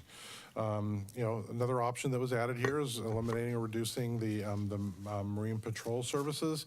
There's a lot of hooks that you have in terms of the of this service, because there are some in-kind services that are being provided for reciprocal services with Renton, which is really done for fees for service, and then Bellevue, which is in kind. Not the least of which is that, unrelated to the police side, they also have, as part of that agreement, provided you a tiller truck, what people call a hook and ladder in the olden days truck. And so those would have to be understood and identified. If there were some renegotiation of some of those agreements, there's the potential that you could end up having $100,000 of cost savings. We're not really going the path of recommending of elimination. We're not recommending really that you pick any one of these, but we're just trying to identify what the analysis shows and what the potential for savings is for those. Law enforcement has some specialized services that they provide, investigations, special programs, et cetera. Right now, net costs are just north of $900,000. A reduction of, about 50% of that would likely, relate to reduced investigation work, impact on the school resource officer program, and some of the other programs that they provide in that area. Again, there's, I hate to say it again, but if you're looking at significant cost reductions, you have to look at the areas where there's the potential to do that. You won't get it from the city clerk's office since there's only one person there, but you need to look at the areas where there's significant cost structure. So I said you do not look. That was just an example. So there's the summary of what the different reduction strategies are. I want to address, there was an appendix or attachment B to the report. As part of our interviews that we held with the staff and with City Council, we heard quite a few other options for us to look at, and we at least started out by taking a top-level, thoughtful look at what the opportunities might be. And as we started to delve into them, items that were not going to generate individually significant impact, which we identified at the $100,000 level, we ended up not spending the detailed time and doing the analysis with like this.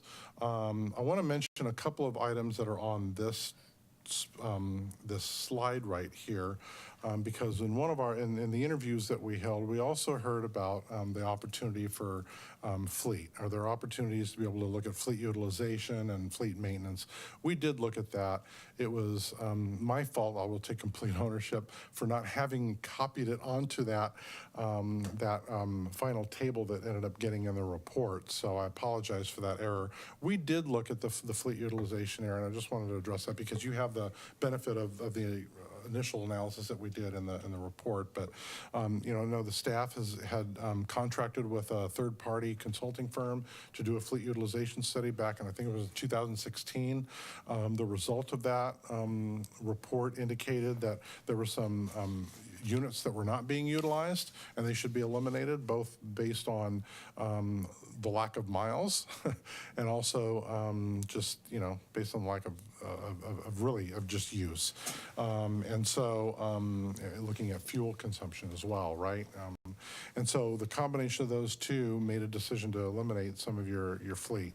The report also indicated, and when we look at fleet services in terms of what the potential savings are, we look at the fleet utilization, so that had been addressed.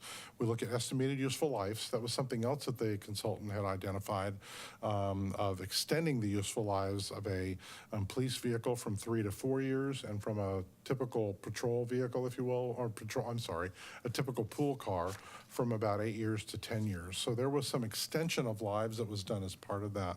At the end of the day, the third piece of it that we look at when we do fleet analysis is, what is the shop labor rate? What is the cost of your employee maintaining the services versus what the private sector would be? So under the concept of outsourcing fleet maintenance. And when you see the shop labor rate, that's the internal fully loaded rate for servicing a vehicle, where that rate is higher than what the private market is, like a, you know, Oil Can Henry or a Jiffy Lube or something like that to take your vehicle to, if the rates are higher for the city to do it than private industry, that's where it's ripe for outsourcing. In your case here, your shop labor rate based on that consultant report was about $106 an hour, which is far below what the shop rate is that is charged by private industry.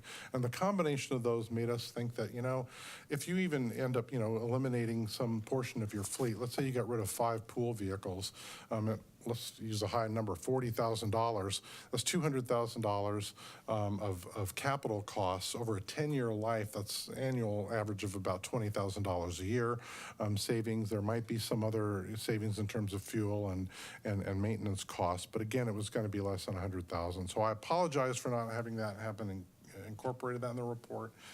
If we generate a final version, I will definitely make sure that that's in there. But we did take a look at that area.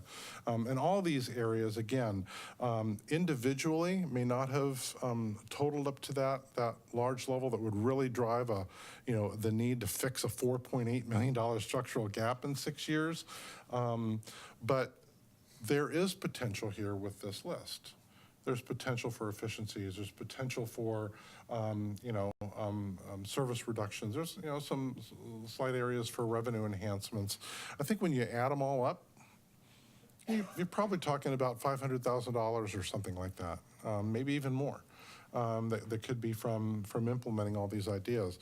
And as we get into the scenario packages here next, in each of the scenarios, there was a point in there where the other fixes needed a little bit of extra help in terms of general fund expenditure savings or other types of strategies.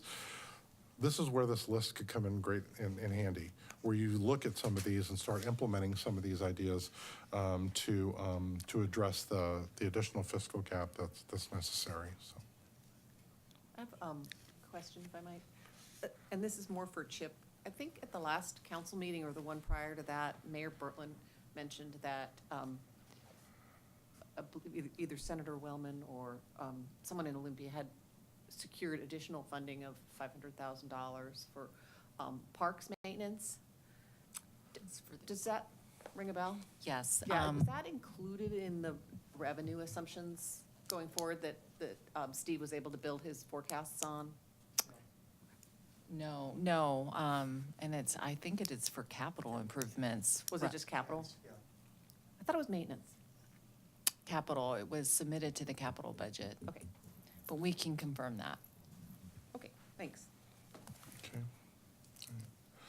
I guess at this point, I could pause here. We could move into the scenario packages and capture this question at the end. But, are there other strategies that the council would like us to either bring back information on or consider as part of this? And maybe we can pause this question until the end if you'd prefer. Well, I'm going to assume council is anxious to chime in if there's something that was missed. Obviously, this is a palette of choices. I assume that if we have questions, if we come up with questions, we can just email them to the city manager and she'll forward it on to you, Steve. Yes. Okay. Let me move on then to the strategy packages. And one of the things that we want to do is give you some different almost menu choices of options that could range from the revenue-centric to the service delivery change component to service level reductions. And what does that look like? Based on the strategies that we've reviewed and analyzed and understanding what your fiscal model shows. And in evaluating that, and it's already been alluded to here, we used 6 or 5 different factors plus fiscal impact to determine kind of what feasibility might be. And it's anywhere from, will the community move forward with it? And pardon, this was all framed from a negative perspective, just in terms of consistency. Is there the potential for community pushback on something? And if there is, if it's high, I think I have that reversed, but if there's the potential for yeah, it's reversed. But the minimal difficulty is if there's no pushback, and there's high difficulty if there's significant pushback. I know the analysis was correct. It's just that this slide was backwards in that area. Well, that explains why I did not understand this table. Does that help understand that table? Yeah, yeah. If there were technical operational difficulties, again, that's reversed. What is the timing that's necessary? What is the disruptive impact on service delivery? And what is the impact potentially on the city organization as a whole? That's staff as well as council and others that are impacted by that. And as we identified whether there was minimal, moderate, or significant difficulty based on those factors, we then compared that against the fiscal impact. And so those items that, have minimal difficulty or that are over, $250,000, there's some great potential there for it to provide the fiscal sustainability that you're looking for. On down to, something that's going to be less than 100,000 and have great, difficulty in implementing. I mean, you wouldn't go there. It doesn't make sense, right? Pain for gain. And so then the question becomes, do you move forward with, options that may have great potential, good potential, even just the moderate, where we're talking, providing you some good fiscal impact, but there may be some moderate or even significant difficulty in getting there. And then that's really where understanding what the fiscal impact is. If something has some significant difficulty, but has the opportunity to generate significant savings to it, the question becomes, do you move forward with that as an option? And so we considered that in building the strategy tiers to incorporate into the package. And this chart summarizes 4 different tables that are in the report, which I believe are tables 9, if I'm not mistaken, by memory. Starting on page 10 of the report, which is page 14 of the agenda item. It's table 8 through table 11. And that's basically what we've summarized here in terms of where there might be some great potential to move forward. Now, I understand that there was some question earlier about the Parks M&O levy lid lift. That may not be great potential. There may be some, some concern there in terms of continuing on with that. Okay, we'll take that under advisement, but it's still an option that would generate some significant fiscal impact. And using that chart back here, maybe it's more of a, even if it's moderate or significant difficulty, you still end up getting something that has either good or moderate potential that might be something that you may want to look at. So when all's said and done, we ended up creating 3 budget strategy scenarios. We felt that showing these 3 would give kind of you an understanding of what a package might look like. And let me just, I'll go from left to right. If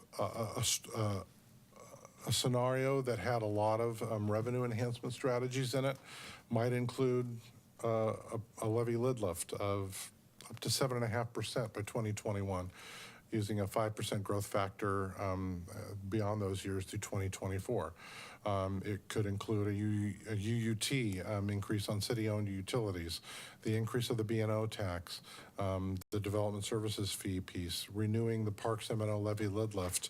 And after all said and done with all of those, you would still need about $400,000 of additional relief for the general fund, but only until that last year is when you would need that in 2024. And so you'd have time before you'd implement that. But that's where that list that's in attachment B of the other items to consider could come into play. The second scenario would be kind of a blend where there would be some service delivery changes and some revenue enhancements as well on that. So it's more of a balanced approach. The levy lid lift now would be a 5% first time in 2021 with a 2% growth factor in the future years. Still looking at development services fees, the UUT on city-owned utilities, and the levy lid lift. But now it incorporates some changes like moving forward with that EMS apparatus shift, looking at a shared services model for fire, looking at contracting police services. And then when you did all of those, you would still need about another just shy of $500,000 of relief again in that last year.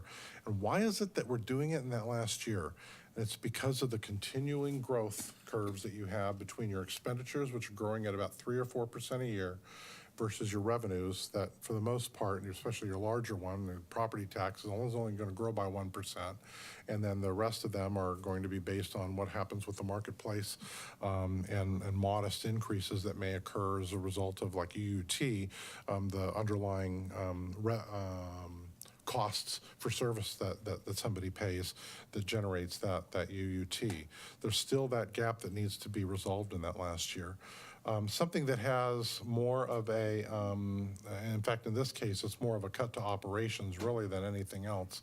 And I say moderate revenues only because the M&O levy lid lift is back here again, being renewed, before 2024, which is something that's already in effect.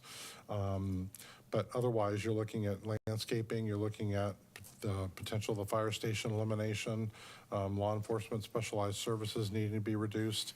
And again, if this was only done with service level reduction, so this is primarily under the concept that nothing other than the M&O lid lift would move forward, and from a revenue, from a increasing the resources perspective, you would need about $1.1 million in additional reductions starting in 2023 that increase up to $1.7 million, so another layer of $600,000 ongoing by 2024 to be able to balance a budget.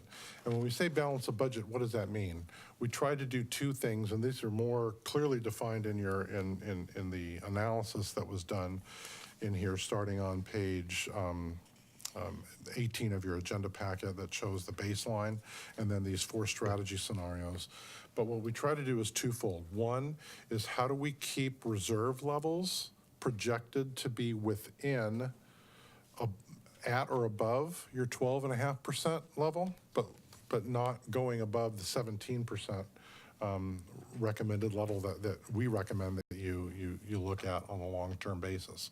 And so what you see here on the screen is the charts that you see in figures 3, 4, 5, and 6 in your report that will keep those reserve levels within that range. But what we also made sure of was that by the end of that 2024 year, that the structural deficit would have been eliminated, that you don't have a deficit in that last year. Again, looking at a 6-year window starting in 2019.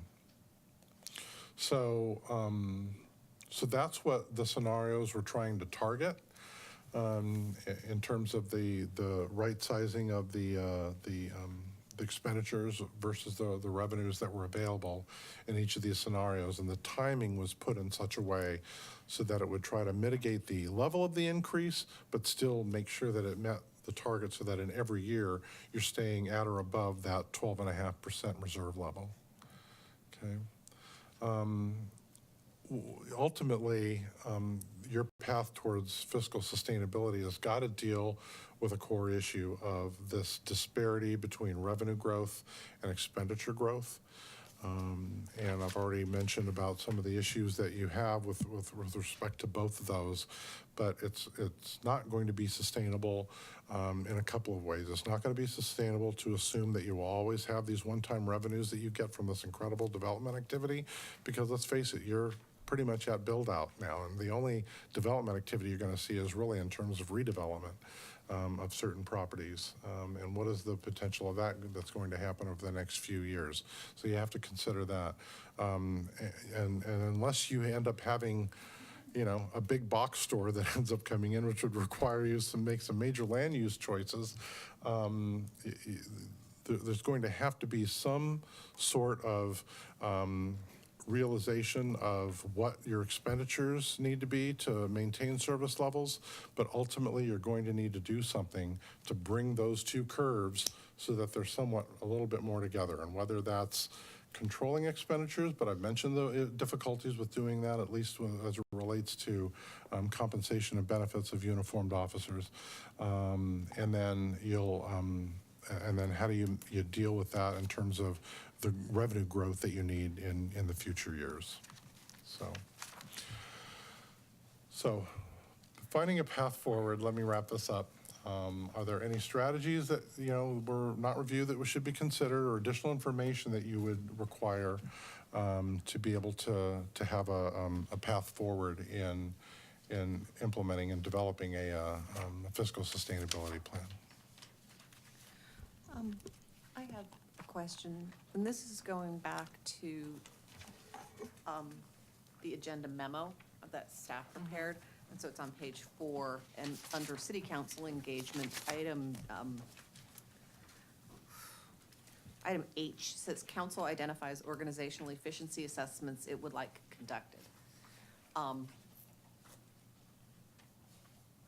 I guess I thought that was going to be part of this presentation, honestly, to some degree, that there would be organizational efficiency assessments encompassed as a part of what we were hearing today. And so what does that look like that's different? And is that something that Management Partners feels is more strictly within the purview and expertise of the individual department heads, that can only happen at that level? Or, I mean, help me out there. Yeah. So when we're looking at a fiscal sustainability project, and with what was scoped here, what our approach was to take a high-level view of what are the significant impacts that this organization could have to address fiscal sustainability. Doing a dive into each department and understanding whether or not it's got the right staffing capacity, whether it's got the right processes or procedures in place is a much greater, deeper dive. We do that work, but it's a little beyond what the original scope was of this fiscal sustainability plan. So where we looked and identified and tried to identify whether there were some operational issues and efficiencies that could happen was more of a top level rather than going down and looking at, okay, Public Works, let's look at how you're currently staffing your project management, and you know, what is the level of projects that each one is doing. That really gets more into organizational analysis that we're doing. So we attempted to try to find where there might be some efficiencies, but we were looking more from a top level in terms of what's going to yield the greatest fiscal impact based on what we're seeing and what we're hearing. And Lisa, you came in maybe a year after we did we had a consultant come do an audit of Public Works, and that was sort of the first one to do a deep dive in that. And they found a few things, but almost all of them were good. And credit to Jason's, strong management and cultivation of that group. But you'd have things like, you probably have one dump truck that's ready for retirement earlier, it doesn't get enough use. So there are outside groups that we use to do those deep dives, and I think what Julie has talked about in the past is being able to try and source that work internally so that we don't have the expense of the outside consultants. But we have that, and it would be interesting for you to look at that one, so Yeah, it gives a real structure around that. If that's the fleet study, I actually did get that today. It's Not the different. fleets. It's different? Yeah, it's Okay. different. So it's a department audit. All right, I'll probably want to see that too then. But to Lisa's point, I mean, I think, and I thought that perhaps, Julie, you were going to be doing something with respect to, well, what used to be DSG. I mean, aren't you internally looking at each department for efficiencies? No. No? No. No, I mean, so I think this is largely came out of really recognizing kind of where we are, and we brought management partners on, again, high level, to examine this.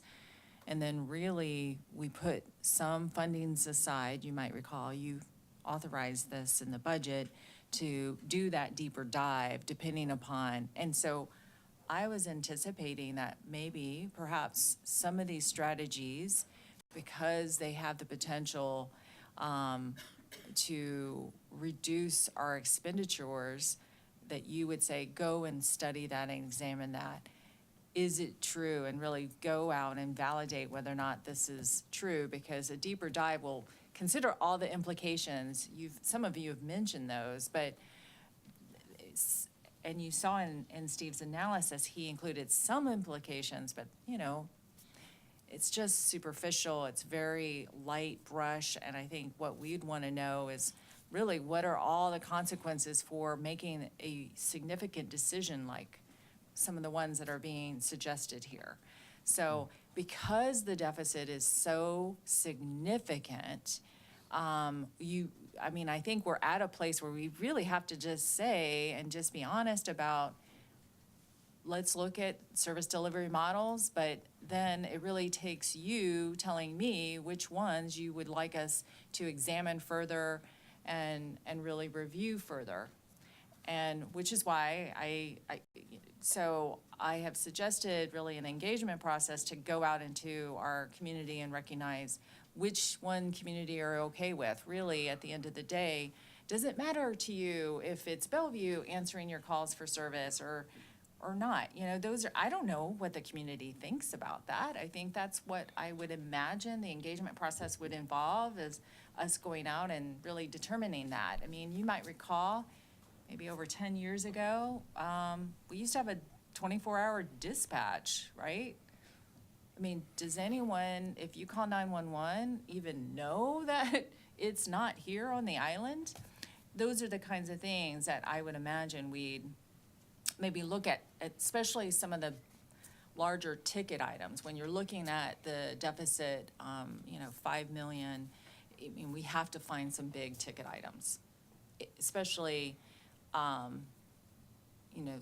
because we have to balance the budget. So I'm going to let Bruce go, but I'm going to say that I think we need to quickly pivot to the engagement process to give Julie some direction on this, so. Thank you. So I want to start by saying I'm thinking at the moment of sort of three layers to this. The bottom layer being, and the very foundation of this being our own staff's work to have a solid functioning financial picture that then you can go to work with and have gone to work with Steve in your efforts to then evaluate where we go from there. So thank you to our staff, and I don't want to lose sight of that. But then thank you, second layer up, to you for what I think represents a very good foundation for us to begin to go forward with. Okay, what are these different ideas? And there are ideas here that, you know, we have not talked about previously. There are ideas here that we have talked about previously, but it represents a broader suite of potential directions for us to go. And on top of that, as I mentioned earlier, I think the next step is for our staff to add their own evaluation of these ideas so that we have not just, you know, yes, this has been done elsewhere and has worked there, but what would it look like here? Are there reasons it could work or could not work or would look differently here? And that, I think, is the piece that comes next for me.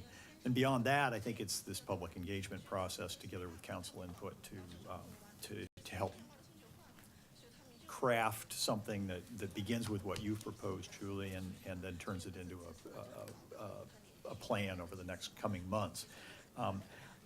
I don't feel like tonight I'm at a point of knowing exactly what those pieces look like, and I'm certainly not at a point of being able to say I would propose to go and ask you to put a special emphasis on A or B or, you know, any of those.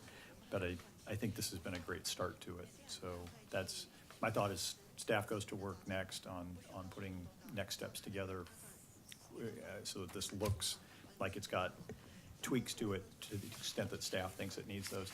And then we perhaps next time, but not tonight at 10 o'clock, get a fuller presentation of a public outreach plan you propose, together with a lot of time for us to interact back in terms of how that would look. Just my thought, one of 7. No, and I think that's good. I think, Julie, if we quickly back up and you give the council kind of a high level of what the phase 1, 2, and 3 of the public engagement are and why they are that way, maybe we can get some discussion and agreement on that.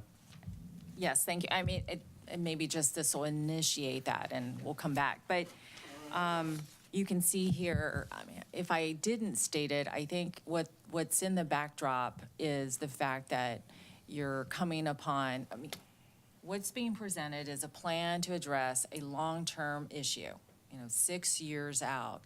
But here we are up against the fact that the reality is we have a transition among the council, and it's really a question of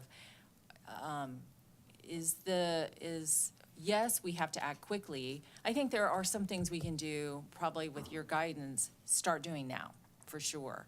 But I think some of those larger strategies, you may want to really just kind of recognize that really your future council has to really, it's going to be living with them into the foreseeable future, 6 years out. So I guess my strategy is really built around over the next, 19 really online engagement over the summer, kick off with more engagement in the fall. Obviously, you've seen I acknowledge there's a council candidate orientation in the fall right after certification, a council-elect orientation, a council candidate orientation. Whoever is interested in serving on the council, my hope is by the time you have your planning session, which we typically have in January or February, that person can hit the ground running. And I'm not saying that they have to come in and know exactly what to do, but they need to really be pretty educated and informed about what you're really struggling with going into their new role as a city council member. So that's what I was looking at and thinking through when designing this engagement plan. I also just think there are also an opportunity for the council to help me design that engagement plan. In other words, what do you want the community's input on? We have great tools out there, great online survey tools. We do have an engaged community. So I think there's really, the input will be there if we just ask. I think we just have to be clear on what are we asking the community. And I think that's the part I feel like I would love to work with the council to understand what input do you want from the community when making this long-term fiscal sustainability plan decision? Because the decision I'm imagining is gonna happen next year. Why? Because typically next year, June of next year, you typically would be telling us, you would be giving us direction on building the next biennial budget. I'm sorry, you don't have until June. You need to really tell me this in early 2020. So, so again, it's really about kind of getting that input so you can make an informed decision in guiding the budget for the next year, but I need to know it now. So does that make any sense? That's high Yeah, level. Makes perfect sense, and maybe I won't speak for the council, but see if we can get a little agreement here. To me, we're in the position where you know, we've got to elect for some significant reductions, obviously. And I think the engagement process, what we come out the other side with is a prioritization of what the community feels like those reductions are.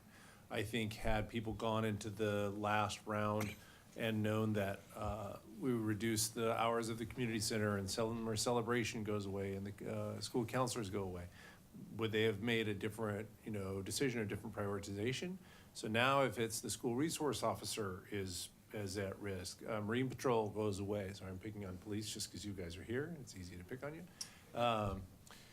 And it's the, you know, does the community center remains a possession of Mercer Island, or is that run by an outside vendor and that goes someplace else? I mean, there's some really significant things that are on the table, and I think Steve has done a great job at not just packaging them, but giving us a sort of a laundry list that people can choose from. So hopefully, you know, in that engagement process, my hope would be that you could winnow down what people really, what's most important to them to keep and what they can live without, because they're gonna have to live without a lot of things that they probably still want. And I appreciate that, your comment on that, because I think we have been going at it with, tell me what services you want. Yeah. And what you're telling me is, no, tell me what, prioritize the reductions, right? Prioritize what you can live without. Yeah. Okay, thank you. That's a different way to look at it that I hadn't heard before. Anyone else? Yeah, and, so I am prepared to give you a little bit of guidance tonight. I think given the Prop 1 failure last fall, I think we should focus on scenario 2 and 3, and we should, this is a lot of information. You're talking to an educated group, right? So our general public is still reeling from the feeling of the conversation and the way Prop 1 started, went, and ended, right? So we need to do a much better job of walking together with the right data, the right information, and certainly the right budget numbers.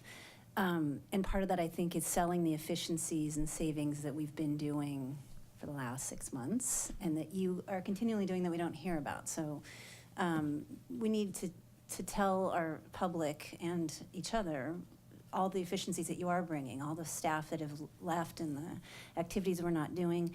There's not enough conversation about the savings that we've already done and the efficiencies that you're bringing and the work that you're trying to do internally. When you say, no, you're not looking at efficiencies, I know you are, because I've heard different stories from staff and from my council colleagues that there are efficiencies being had, and as people leave and as Jesse steps up, other staff are stepping in. We're making things work and saving money along the way, right? So we need to absolutely be clear that we are looking at internal efficiencies, and that should be absolutely part of this discussion.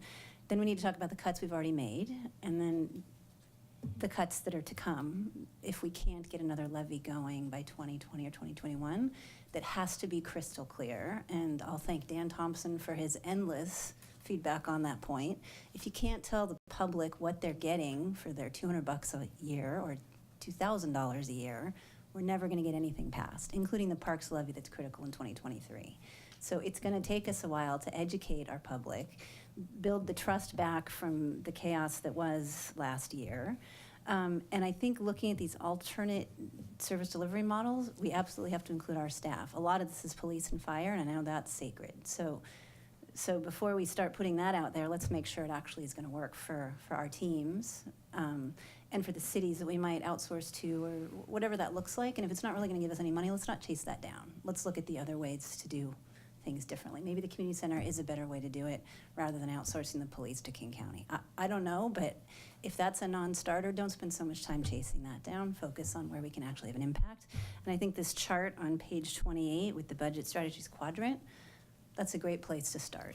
Let's look at the green boxes first, and let's look at the red boxes last, because this is a lot of data, and I know enough to know it's overwhelming for me. So my neighbor is not going to care. They want us to bring them something easy to understand, something where the numbers are crystal clear and we can all agree on it. If we start fighting about which budget numbers are correct, we're not getting anywhere at all.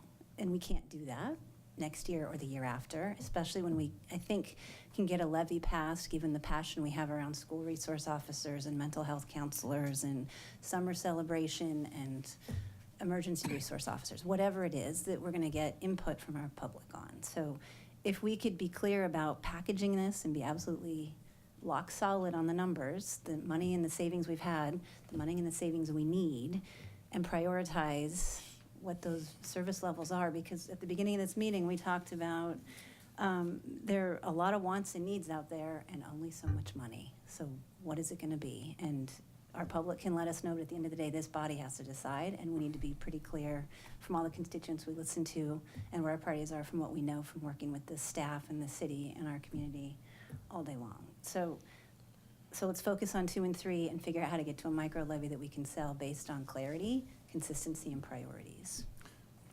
Go ahead, David. Yeah, so Wendy, I think you make a really good point about daylighting the work that's been done. I mean, we had, $1.3 million worth of cuts, and then we added another 1.3 on top of that.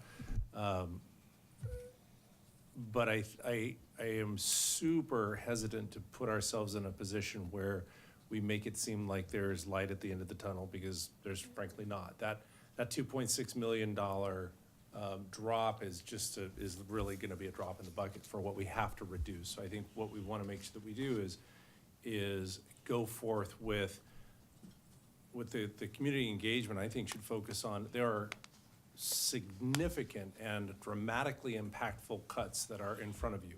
Pick which things you want to cut, right? Of these very significant and important and well-loved services, departments, right? I thought the most interesting thing that we looked at is the stained glass slide, which tells us that if you cut out DSG because you assume that's a wash, you cut out police and fire because you assume that either we're paying the same to some other jurisdiction, and then you bring in renew the parks levy, that still gives you departments full of, elimination. So YFS, there is zero funding for that. So I think we want to be really, really clear, and I think your point is a good one, like, let's be clear, but let's be clear that the choices that people need to make are choices of what they're ready to do without in priority. Number 1, the thing I'm ready to get rid of first. Number 2, number 3, that all add up to $4 million. And that's where I think we need to be super careful with our messaging, that we're clear about that. And it's not a mishmash of if we could do a levy and if all kinds of good things happen.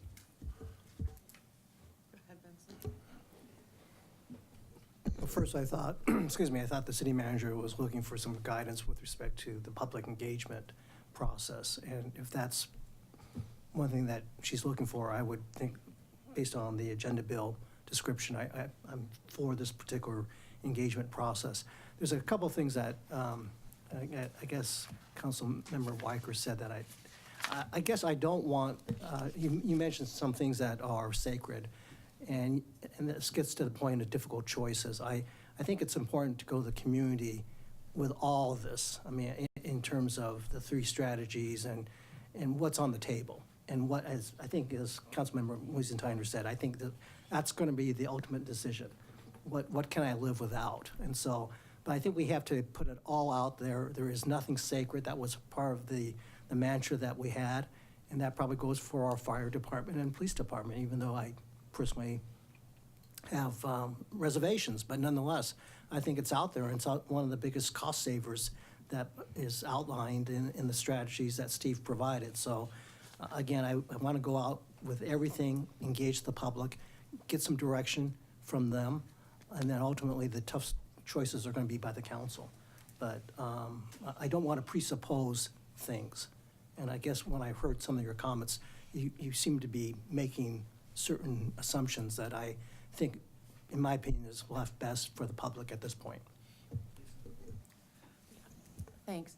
Well, and I'm a little bit confused because I've heard some of the council members speak about efficiencies, but Julie, when you were asked directly by Benson, are you looking for efficiencies?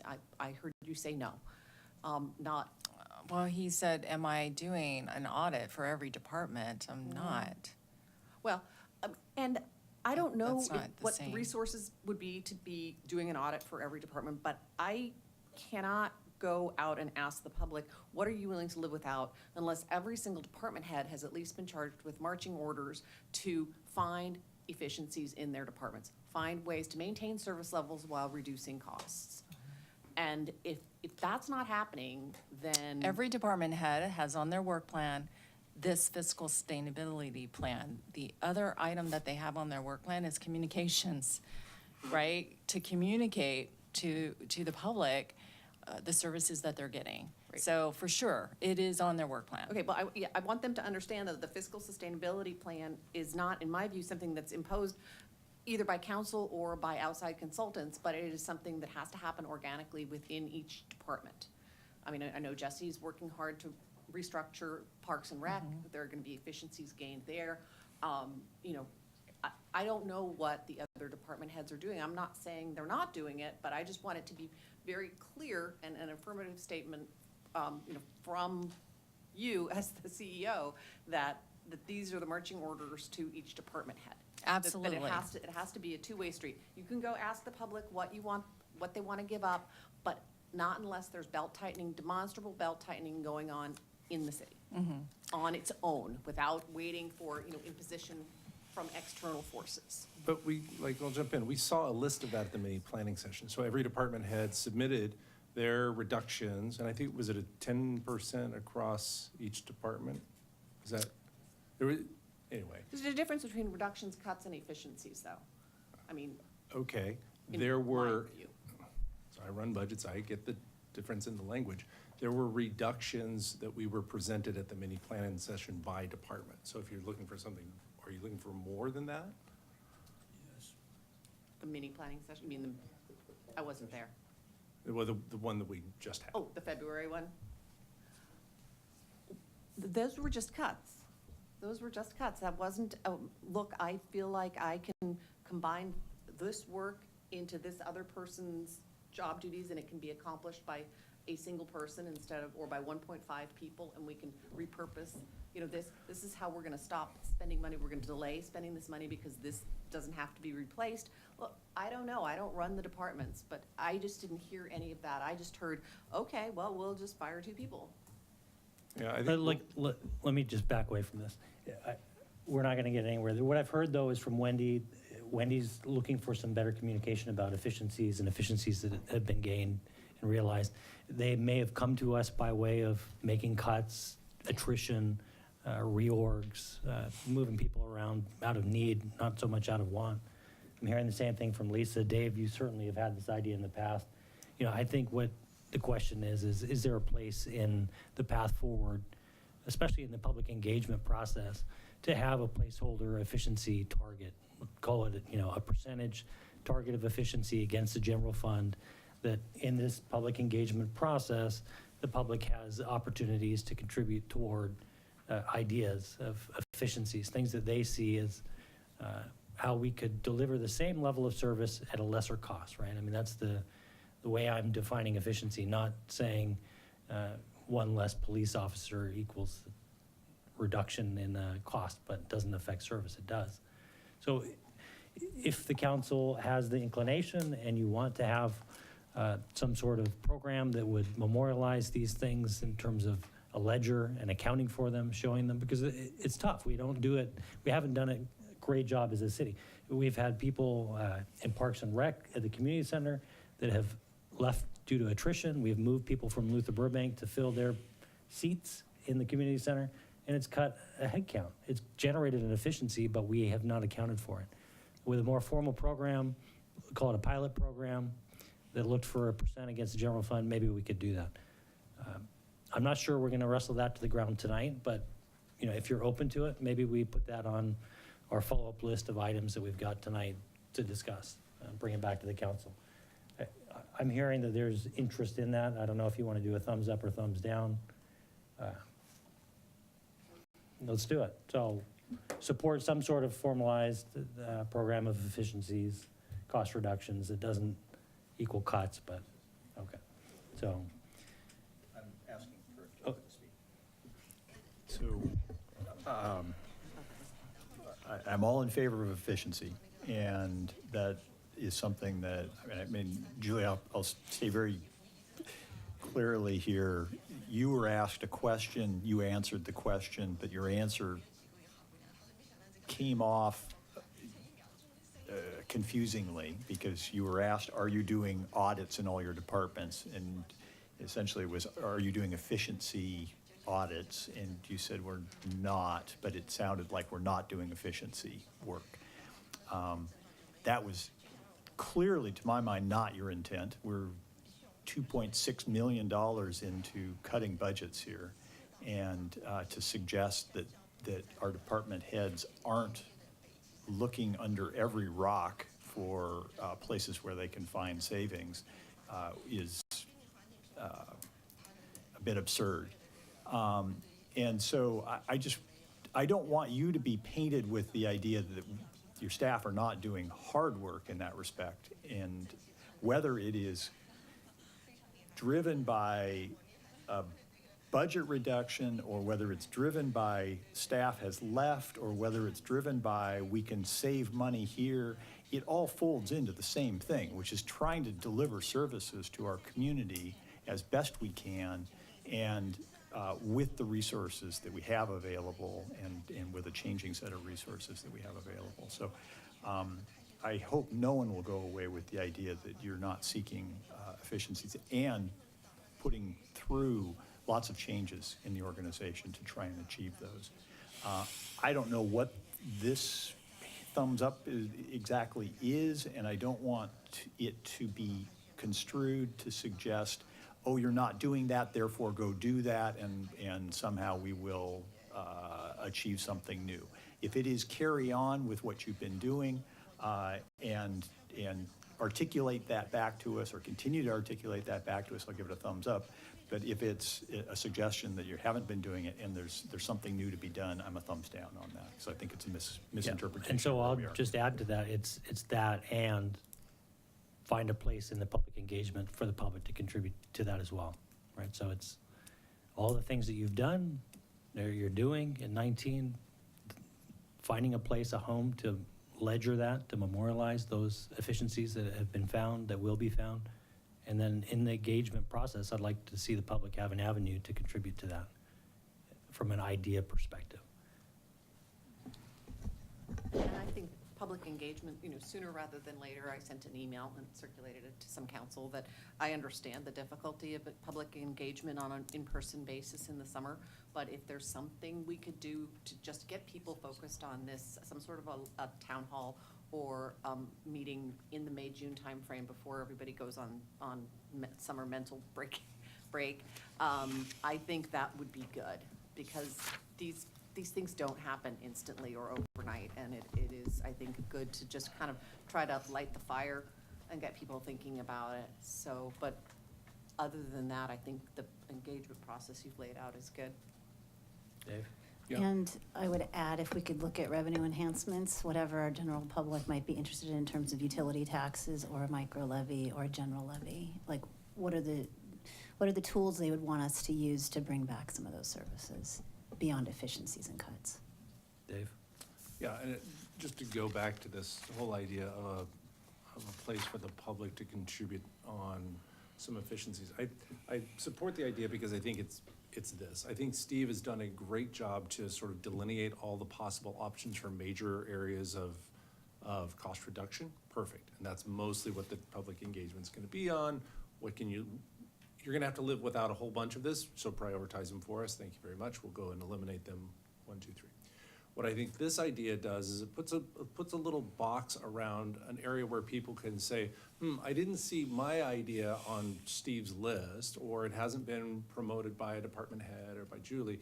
And it's sort of almost an open space for them to begin to contribute other ideas that maybe we hadn't yet considered. And I think in that engagement process, everybody likes to, be heard. That's sort of the whole point of it. And so if there's I think it gives us a formal space to say, here, new ideas post here. So I don't think it's anything other than an augmentation of what you're already up to. Does that help a little bit, Julie? Yeah, I mean, obviously, we're always open to ideas. sure. Always. So there's a question about the first phase of the engagement, which is mostly passive. Do we as a council want to try and insert something more active into what we'll call the summer months? So that's, Yeah, I I know guess Lisa that- kind of said to it, if you look at page 3, there's basically let's talk, and let's talk with some videos, some Q&As, so it's, semi-active, passive. Yeah. Do we want to have I an guess- actual event? Thank you. I think that goes to, are there others that support Lisa's suggestion for May or June? Because then I'll tweak that to do that. So I guess I would ask first, does that take away from something that is active later on in the process, or is it a net add? I probably see it as more of an ad, but let me take a look at it. I mean, I haven't even talked, how this would shape the scope of work with management partners, but we'll have to factor that in. But I think it's worth it for sure. Let's just go down the line if we want. That's great. If we have the ability to do it without big, change of horsepower. That is a previous room kind of thing. It's just you see, and I tried to separate the city council part to show you are heavily involved in this. I mean, this is now, you're heavily involved in it now. So even though I might be alluding to the fact that maybe future council is making a decision on what the FSP plan is, what you adopt, this is the council that's going to be doing a lot of the legwork. Yeah, so. I think you're right to assume that we've got to have this nailed down by early next year at the latest. And so backing up from that is the right approach to That's how I did figuring out it. exactly what the plan looks like.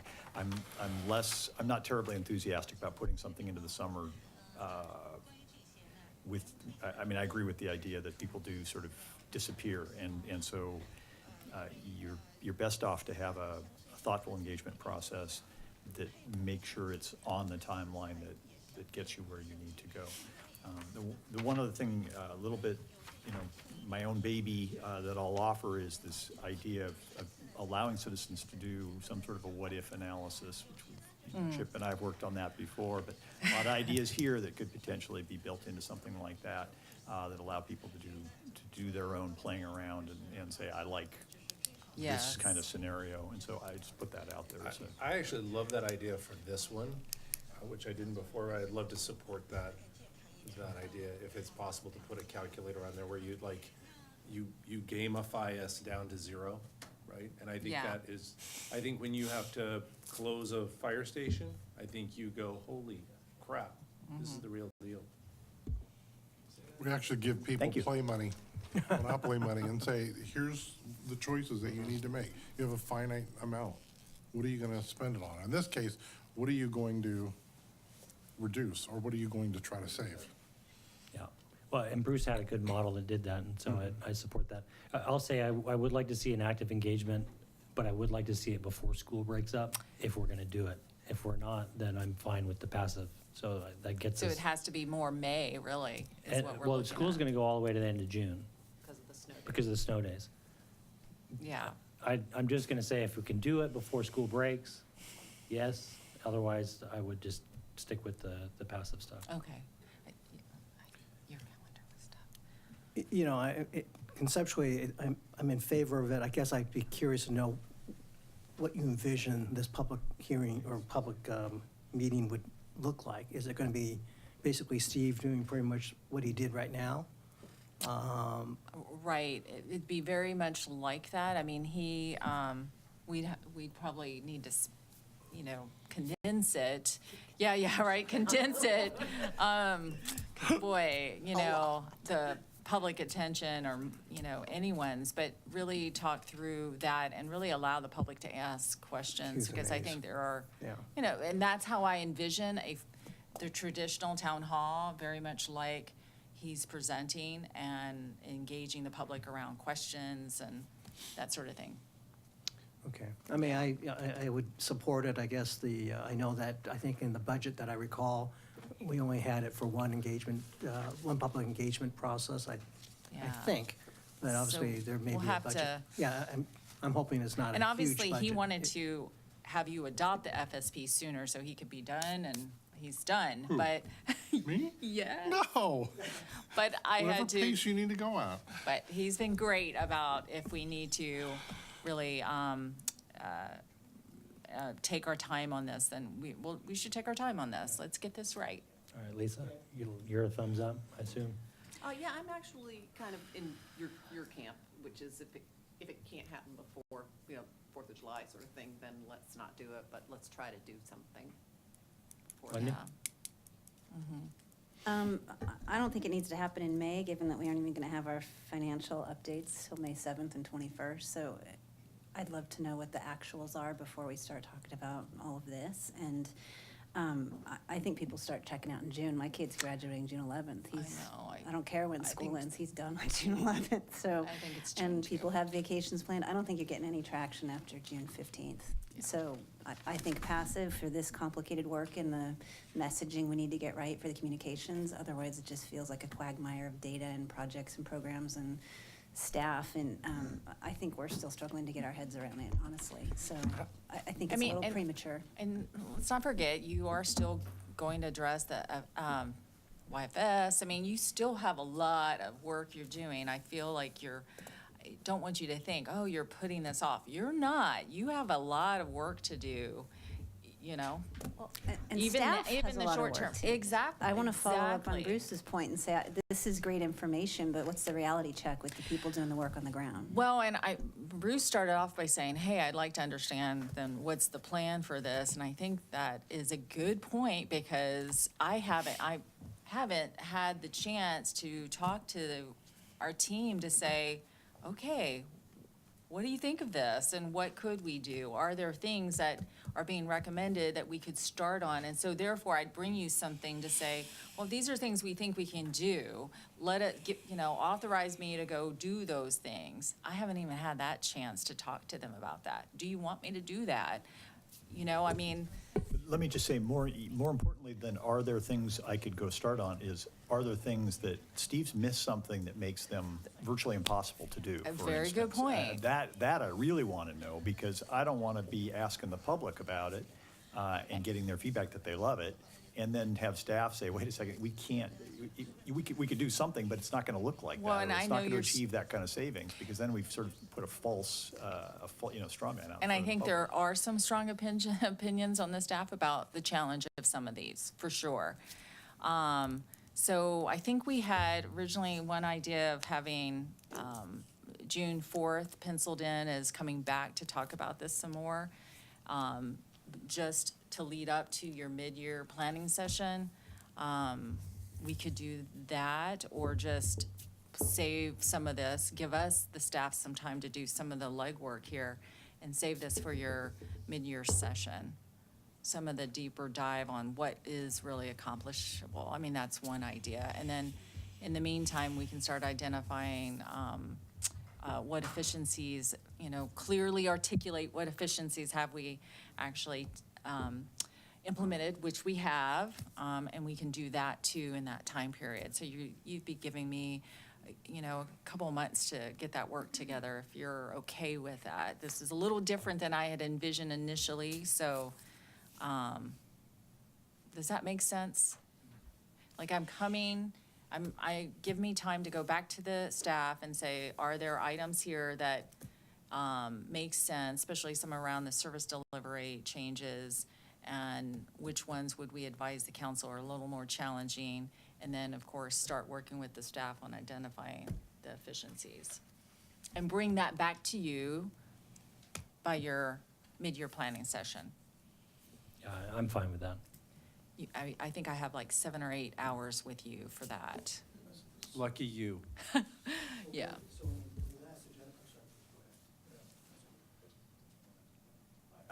I suggested a layer, I mean, this layer concept, I'm just hit it again. So, Steve's presented a layer. Yeah. I want a staff layer Staff on top of layer. that. And that staff layer on top of that it could be as simple as the colors get reviewed by staff, and green might go from green to being orange based on staff looking at it and saying, there's further complexity here. Or, I mean, I don't know whether, it's specifically the color, or you might evaluate and say, it's not $500,000 worth of savings, it's actually 250 by the time we do something else. So I just want it, when it comes to us and when it goes to the public, I want it to have been vetted by staff.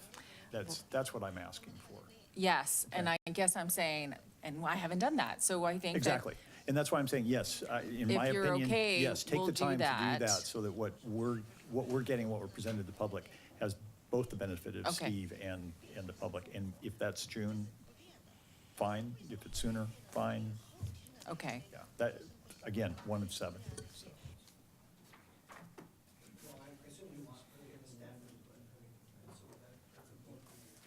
I guess based on your timeframe of the description, Julie, are we now saying, are we now suggesting no public hearings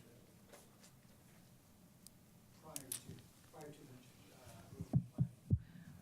the No, I mean, I would try to get that in, yeah, I would. And if I can come back to you with a little more details on June 4th, I will, because I really want your blessing on that. So, and so again, we're thinking we'd still launch the online engagement in June and keep that through until you, as long as you want it. And Yeah. Steve's PowerPoint will be online, right? It'll be online. I think we have drafted a Let's Talk page. If not, we will get that ready. I think we had planned to actually in May. So all of that will be online. You bet. Yeah. All right, so I think we're going to move on at this point unless anybody else has burning desire to be here all night. So we now move on to other business. It says Dave's asking for an absent tonight, but I clearly don't think he needs one. Planning schedule. Well, I think the one thing to note, you have an off week next week, but you really don't. You have about a 45-minute, 60-minute meeting with the school district next week. And so plan on that. Obviously, fiscal sustainability will be one of those items. You'll see an email from me with some agenda items coming out here shortly about potentially what's on there. You just don't have a lot of time, but it's a good check-in. Obviously, YFS, I'm sure, will be an item on that. And then April 30, I do need, even though there's a statement in the planning schedule that I only need you for 30 minutes on the executive session, I would say I need you really for 60 minutes if you don't mind that. So that would be effectively starting again at 5 p.m. So that's all right with you? Okay. All right, I'll stop there. That's it? I All right. know. I have a note here about board appointments. Council, there are no board appointments tonight. However, the annual board and recruitment process has begun. Open positions include Art Council, 2 positions, Design Commission, 2 positions, Park and Recreation Commission, 7 positions, Planning Commission, 2 positions. If someone is interested, please mail or email your application to the city clerk by Friday, May 3rd. So moving to council member reports. I have a note here. I think, Benson, you have a... I'm hoping, I sent out an email, I think yesterday, to everybody with some background information on a question that was raised at the last Public Issues Committee meeting of the Sound Cities Association. I'm going to assume everybody read that, okay? So we don't have to go through the background, okay? So I know you did. So the question is simply this. The executive director, Deanna Dawson, is just looking for some guidance because periodically statewide, countywide initiatives come before the PIC, where it's discussed among the members there. And some members have asked about whether or not SCA itself as an organization should take a position for or against initiatives. It was a robust discussion. There are definitely some members who don't think that's the role of SCA, that SCA should simply be there to provide information and provide a forum for discussion. Other city members are of the feeling that maybe SCA should actually take a more active political role. And so I sort of leave it up to, she asked that the PIC members go back to their respective city council and ask if there was any direction one way or the other. So that's the question, whether or not SCA itself from time to time should take a position on an initiative, or should it simply be more of a forum for providing discussion and information. And I know Bruce has I'll offer an opinion, just one person's opinion again. I think SCA has a history of trying to be it's not just an information organization, it is an advocacy organization, but it is an advocacy organization that tries to be careful not to tread on any member's toes heavily. And so what it takes positions on are issues where there is a heavy majority, not just a majority of members in support of a position. And so my feeling would be that if there were a initiative or a referendum which met that criteria, I would be in favor of SCA taking a position on it. But if it's something that's splitting SCA 60-40, even 70-30, I think that ought not be where SCA goes, just as it would be where not where it would go were it any other issue. So that's my own opinion. So I would ask you guys that know more, is SCA going to say, for example, SCA endorses XYZ, or SCA and its member cities endorse XYZ? I think, well, the example, of course, was on this initiative 976. And I think some cities were suggesting that maybe SCA should take a position as an organization, not on behalf of its members, but simply as an organization, since, again, that represents 38 cities. So, of course, they're feeling that that carries some weight. I think Bruce makes an excellent point. That is the historical way that SCA operates. They tend not to want to be in conflict with another city's position. Everybody tries to work by consensus. And so that was one of the reasons why some cities suggested that maybe it should simply try to stay out of these initiatives, because some cities definitely have different opinions. And so, personally, unless you have that unanimous feeling among 38 members, I think the fact is it's done a good job simply being a forum for discussion purposes. So, and knowing very little about it, but just based on this discussion and what I had read, that's where I was coming out. okay. And I would agree with Bruce, absolutely. Okay. All right. Thank you. All right. Very good. All right.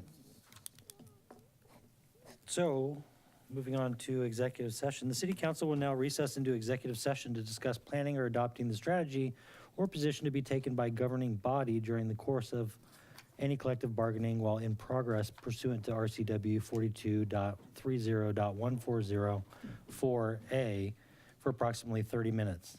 The council is not expected to take final action after this executive session. If an extension is required, never mind. So there we go.